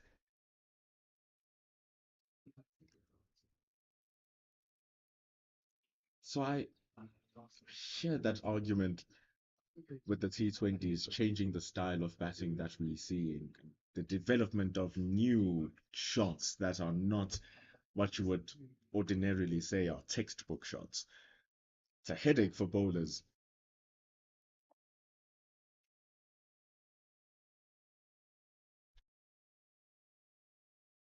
Because speaking to several coaches who coaching some of the players, and you look at some of the difficult deliveries they find scoring out of, and then when they come with some technical advice on how to just alter a certain stroke that they have to cover those certain deliveries where a bowler would consider it good, and all of a sudden they concede fours, they concede sixes in areas where there's no coverage. That's what needs to happen when you only have 120 balls to score runs. Absolutely no doubt, Pendula, you did right. I mean, 20 years ago, I would say, well, I don't even want to put a percentage on it, but as a bowler, there were so many deliveries that you would bowl back in those days, which you knew, well, that's a good ball. The batsman's just going to defend it. No worries. I would say maybe 80% of those balls now, batsmen are attacking. They've got the skills to be able to try and get runs off what were previously good balls. As well, there's a case in point. Nothing wrong with that delivery. Just pushed through the point area by Mitchell van Buren for a single to end the over, 67 for 3 after 15. And remember, you can watch this game being streamed live on the Cricket South Africa YouTube channel. Don't miss a single ball and don't miss a single ounce of commentary alongside all the other games which are happening around the country, such as the Hollywood Bets Dolphins playing the Duffer Bet Warriors down in Hollywood Bets Kingsmead in Durban, and the Momentum Multiply Titans playing the Northwest University Dragons in Potchefstroom.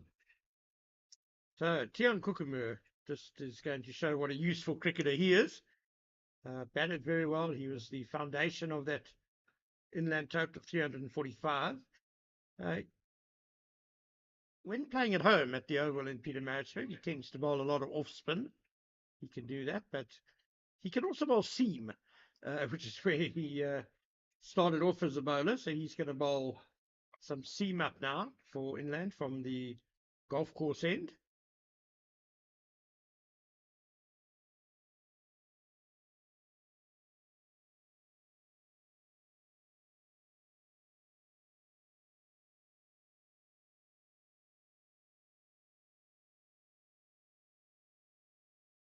starts off pretty well into the attack for the AET Tuskers from the golf course end now is Tian Kukamur.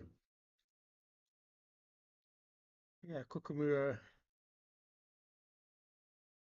a Pretoria lad, initially, well, Zanin actually, he's from Zanin up in Limpopo, but went to university in Pretoria. Played in one of the great Tuks sides. Starting it a little bit too straight this time, a little bit too full. Whipped away from Mitchell van Buren, but a good stop in the deep. Running hard, running strong, and he retrieves the ball. 3 runs for the DP World Lions. Yeah, so Kukumura played in the same Tuck side that was coached by Pierre de Bruin, and which featured Aidan Markram, Heinrich Klaassen, Tiernis de Bruin, Lungi Ngidi. They were by quite some margin the strongest club side in South Africa for 3 or 4 years.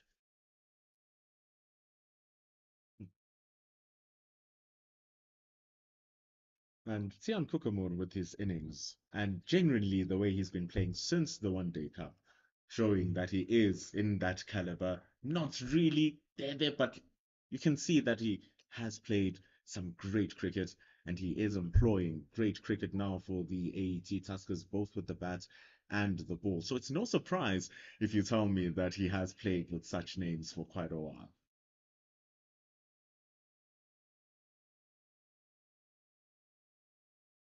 Xavier Ridgard fielding well again. He was the man who saved the boundary earlier in the over. I'm interested that he's not keeping wicket. He's done a very good job behind the stumps this season for the Tuskers.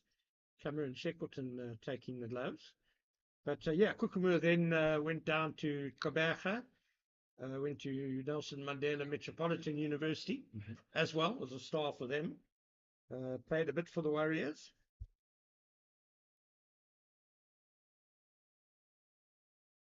So he's travelled around a bit.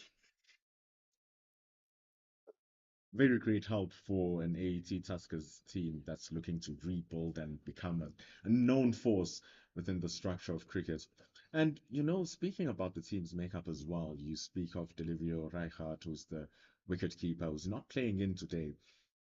We were having a conversation early on this season about the wicketkeeper and the role of the wicketkeeper. It was one of the conversations that we were having in the comment section of one of the matches. And it was the role of the wicketkeeper and their ability to bat or add more to the team, more than just their wicketkeeping. And I wonder, because I've been seeing a lot of the games, Delivio Reichardt batting much lower than what you would expect a normal wicketkeeper to bat, which is that number 7, number 8 position, batting at number 9, number 10. We end the over number 16. They trail by 275, the Tuskers. And I don't know if you have any input on that assertion. Yeah, the days are long gone where your wicketkeeper can't bat. I mean, that's the first thing. Ridgard, I've seen him play a few innings this season. I wouldn't say he scored big runs, but he's hung in there. He's looked tenacious, looked determined. Yeah, I mean, for him to be batting so low down though is an issue. It shouldn't.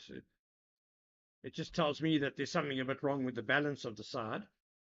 Yeah, look, surprised that a guy like Michael Nofal was batting so low down the order as well. So, but perhaps Ridgard is in the 7 best batsmen in KZN Inland. So even if he's not keeping, he gets in as a specialist batsman. Shackleton, we know, is a young up and coming talent. Maybe they're just going to rotate the wicket keeping. Who knows? I think that's actually an idea there. Just tucked away from a short delivery down to the deep square leg for a single.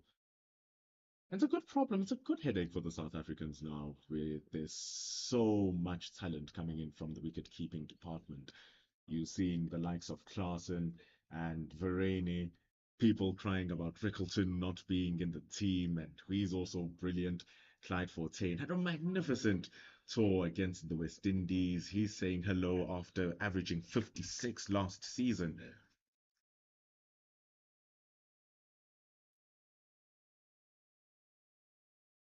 Ooh, that in-swinger again, like we said, down that leg side.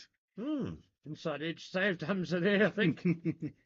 But yeah, wicket-keeper batsmen certainly are an area where South Africa seem very well covered. A guy like Kyle Verreynne, who's having an unbelievable season. I mean, totally dominant at domestic level. Can't get a game for South Africa at the moment, although I'm pretty sure we'll see him in the test side once that starts next week. Really made his name in that tour down under.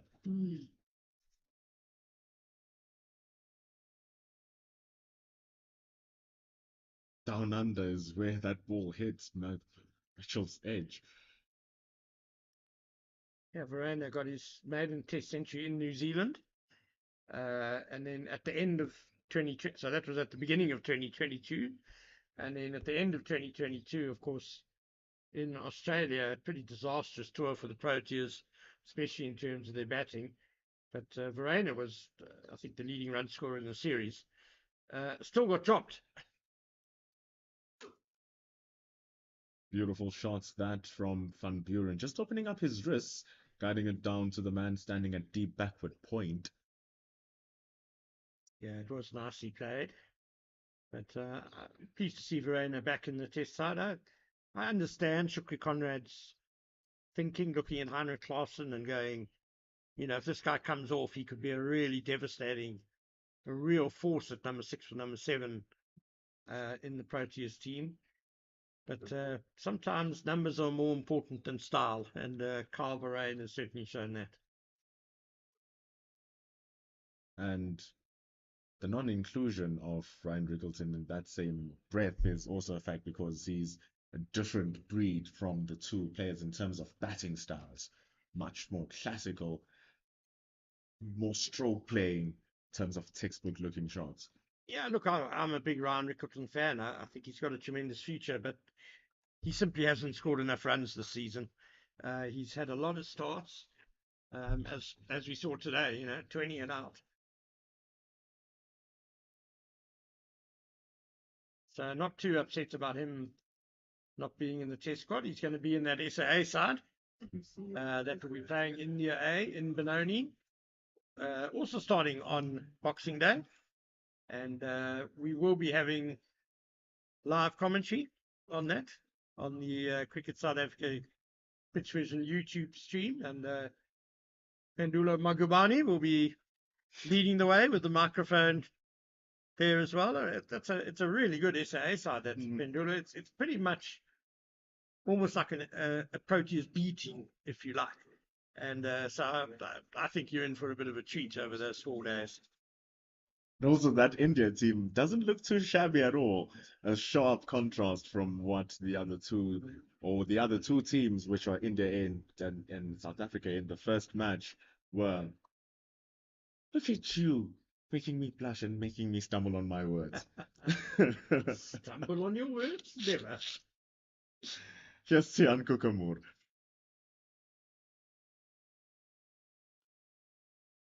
Good stuff. Just putting it up there for Mitchell van Buren, but he's taken on the task pretty well here as MVP. He's shown a new level of maturity, I think, this season, and that he's not just a dasher. He's come in some tough situations like he has today, and he's shown a willingness and an ability to knuckle down a bit and change his game plan a bit. So he's growing well as a cricketer, as Mitchell van Buren. Tucking that away beautifully down to the backward square. Hamza, aware that the two fielders have converged from deep fine leg and deep square leg, keeps it to 1. Yeah, Ben Compton was there pretty quickly. Get off any thoughts of a second. I'm afraid, looking what's up there above the ground, Pendula, it's not looking as good as it was a little while ago. The clouds are pretty much over the stadium again. It's looking a little darker and a little more threatening. Anyway, we'll hope for the best. Nice to see a few spectators away in the memorial stand. Actually been a decent crowd over the past even yesterday. We had some good people standing at the memorial stand. They were very pro Tuskers. They were very much supporting the Tuskers. No ball, short deliveries being bowled from Donald Afia. No ball, umpire, no ball. And it was such a vibe.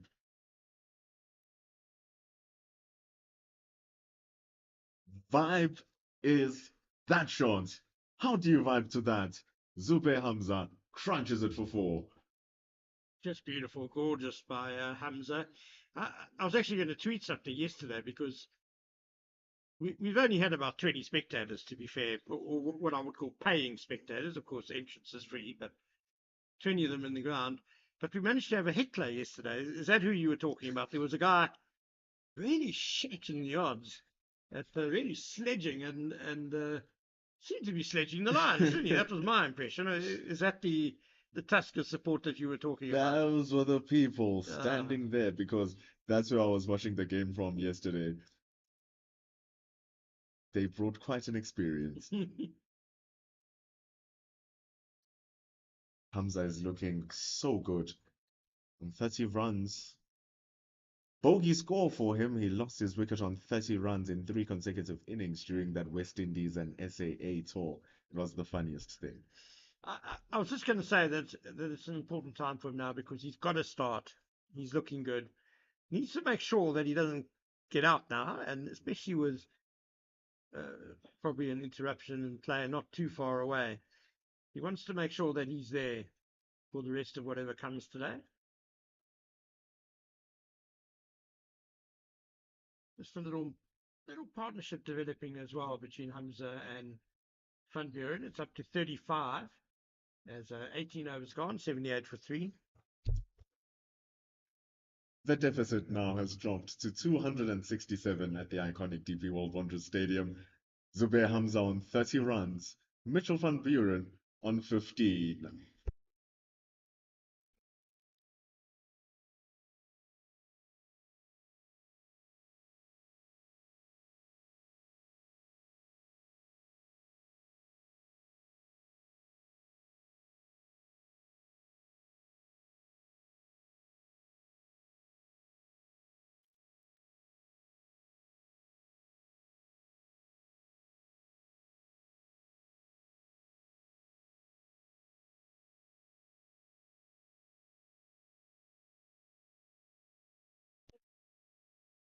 Good stuff.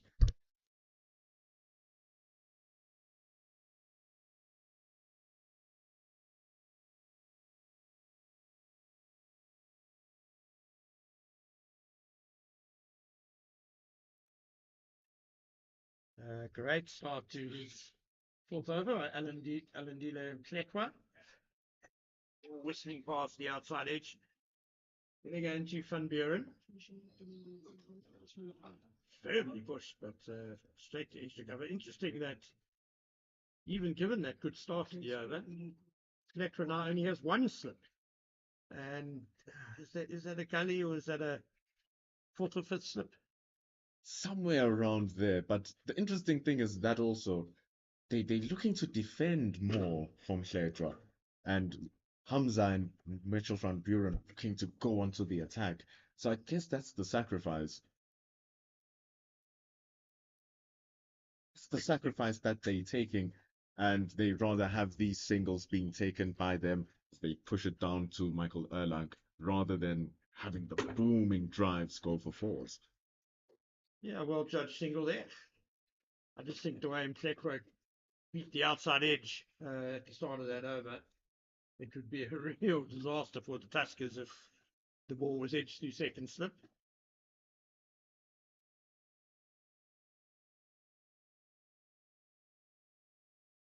They do have the upper hand at the moment, the Tuskers. So should they be stepping back a bit, or should they be trying to ram home that advantage?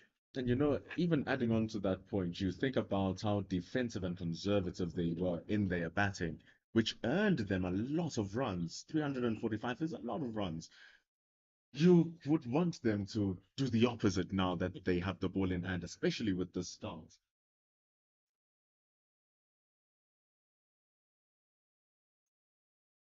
It's coming back for the second to third man. Comfortable second. Hamza will go to 32, the total 81 for 3. Maybe for Van Buren they should have a second slip and he can defend a bit more for Hamza, the set batsman. Although Van Buren is looking quite well set as well. But it also just plays into the mind of the batter a little bit. They also rather hit the ball straight to the cover fielder than to edge it to slip. For sure. So it's a good over by Mshetwa. And it comes to an end. You can 81 for 3 then after 19 overs, and deficit is 264.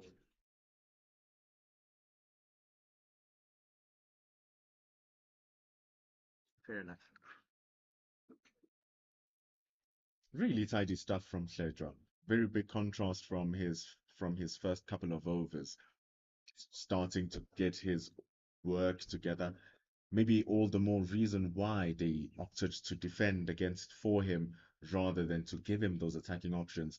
I think there comes a point where also as a bowler you have to earn that right to have those attacking fielders.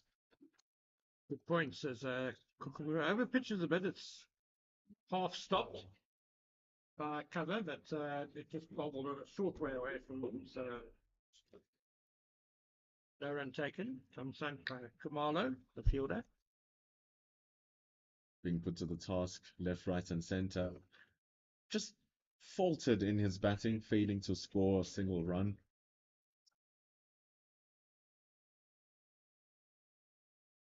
But in a game of cricket, especially in first-class cricket, you always get an opportunity to redeem yourself after that first chance. Chance with the fielding, encouraging your bowler, making sure that he's pumped up, backing him up with good stops, and then you might have your second innings where you can prove that, hey, I'm here. Yeah, he came in at a difficult time yesterday. Kumalo, wickets had fallen. It was late in the day. That one just pops a bit, but nicely ridden by Van Buren, single backward a square. And it was also a period of very good Lions bowling. They really put the pressure on. And poor old Kumalo just couldn't get off the mark. And eventually was chapped LBW, I seem to recall. It was just the new ball doing magical things. Don Olivia was really on it. Tsepo Moregi could not let them breathe. But Malcolm Nofal, like you said, when he walked in, really took it on and helped the Tuskers. I'm interested, Pendulo, on how you would rate the Lions bowling effort. I thought it was pretty good. I mean, they contained the Tuskers more, but then you look at the surface now today and you see they conceded 345. How did you rate the Lions bowling effort overall? Honestly believe that it was really good. They bowled to the areas. It's just that it was combated by a plan from the Tuskers, which was well executed. They knew how to score and when to score, did the Tuskers, and nullified the movement of the ball in the early stages. We saw with the wicket of Yasin Valley that there was something there if you chase the wrong balls. Great catch from Joshua Richards. But overall, when that new ball came, it showed that the Lions are bowling well because it always talked and it always took wickets. So it was a grinding effort. Have to rate it an A somewhere. It's just that it doesn't look good because of the very good batting from the Tuskers, given the situation of the game. Yeah, I think a very valid point there. And we are going to now have that drinks break. And perhaps the Lions are going to learn a bit from how the Tuskers batted. They do have a bit of a partnership developing here now. 39 put on between Hamza and Van Buren. 20 overs have come to a close. It's 82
Ken Borland has left the commentary box.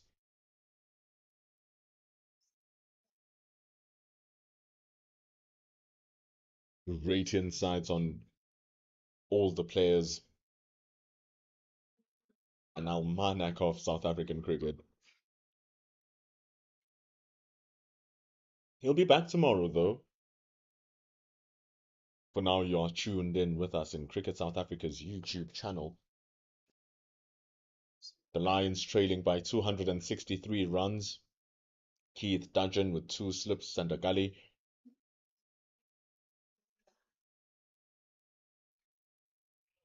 He's bowling it straight here. Van Buren has been playing very well within himself, calculating the shots that he's going to score off. He's not just playing brashly.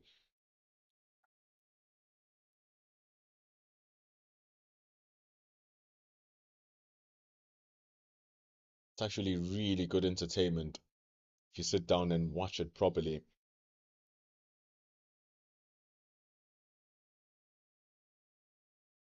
The Tuskers haven't faltered much in their bowling, but the little times that they have faltered, man, have they been punished. It was actually the case when the Lions were bowling as well versus the Tuskers. Ken had asked us what the thoughts of the Lions bowling was. You can let us know as well if you're watching the game what the Lions bowling was. But more impressive throughout all of that was the Tuskers' batting.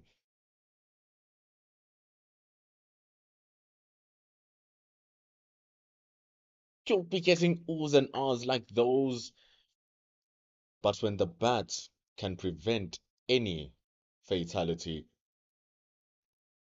batter's doing a good job. That was the case yesterday. And also earlier on today, Malcolm Nofal, 71 runs. Tiaan Gugamoor, 90 runs. Captain Erlang, 79. Mitchell van Buren, soft hands. Ends the over. Coming back after drinks, 21 overs have been completed. 263 remains the deficit.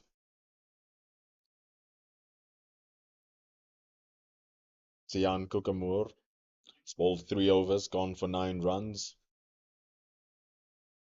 He continues with his job. Tiaan Gugamoor comes from the golf course end and continues after the drinks.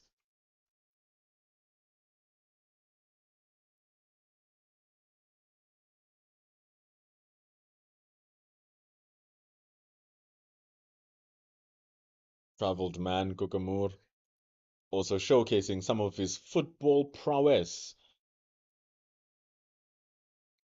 Risky take, but he trusts his footwork. Why wouldn't you after you've scored 90 runs?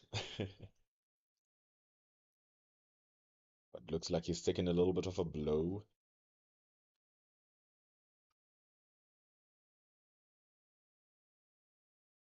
But cricketers are warriors. This doesn't faze them one bit.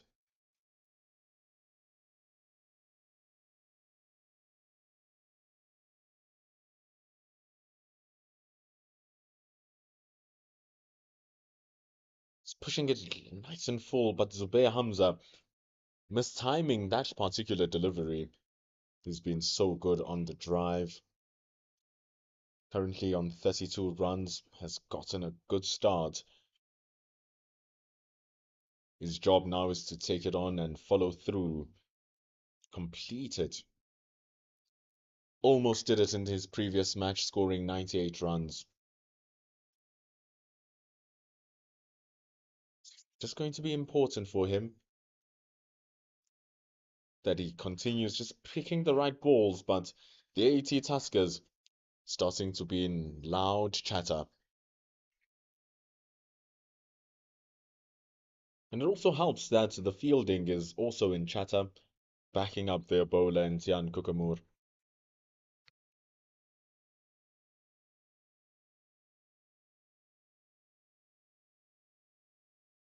Good looking stroke.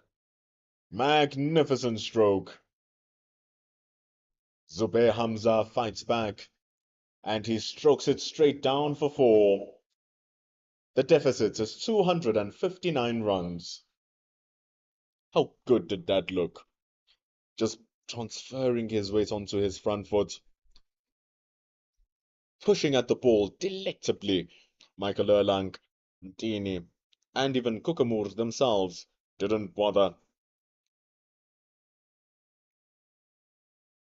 It's gone down to 36. Oh no, music.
First time in the game, we see the dreaded light meter. It's 12 minutes past 5 o'clock. Sometimes when the umpires can't see the ball, they say that, let's test it out. Gone are the days where the batters and the bowlers would agree and make an arrangement of saying that yes, it's over.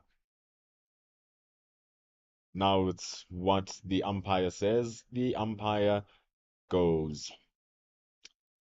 The light meter has been taken out and it's considered too dark, and this is the reading that is going to stay until.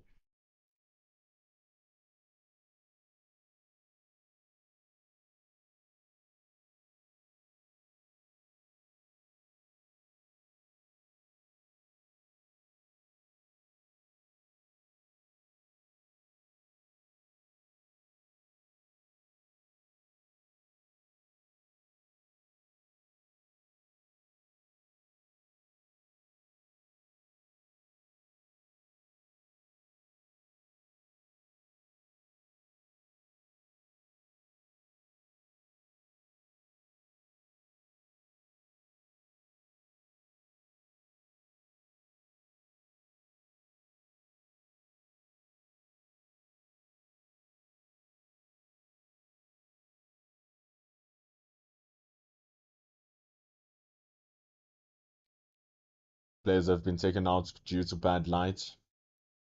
We don't know if this will signal the end of the day, but normally it doesn't come back with cloud cover out in the sky. Should it come back though, join us with the Cricket South Africa's broadcast. And should it be the end, it's 259, that is the deficit, and we'll be coming back for day number 3 come tomorrow. The AET Tuskers posted 345 runs thanks to Tian Kukamur's 90, Michael Erlang's 79, and in the morning, Malcolm Nofal reaching 71 runs. Ntando Ntini with 1 wicket, Keith Dudgeon with 2, have been the causes of the hurt for the DP World Lions, where 3 wickets have fell for 86 runs on the board.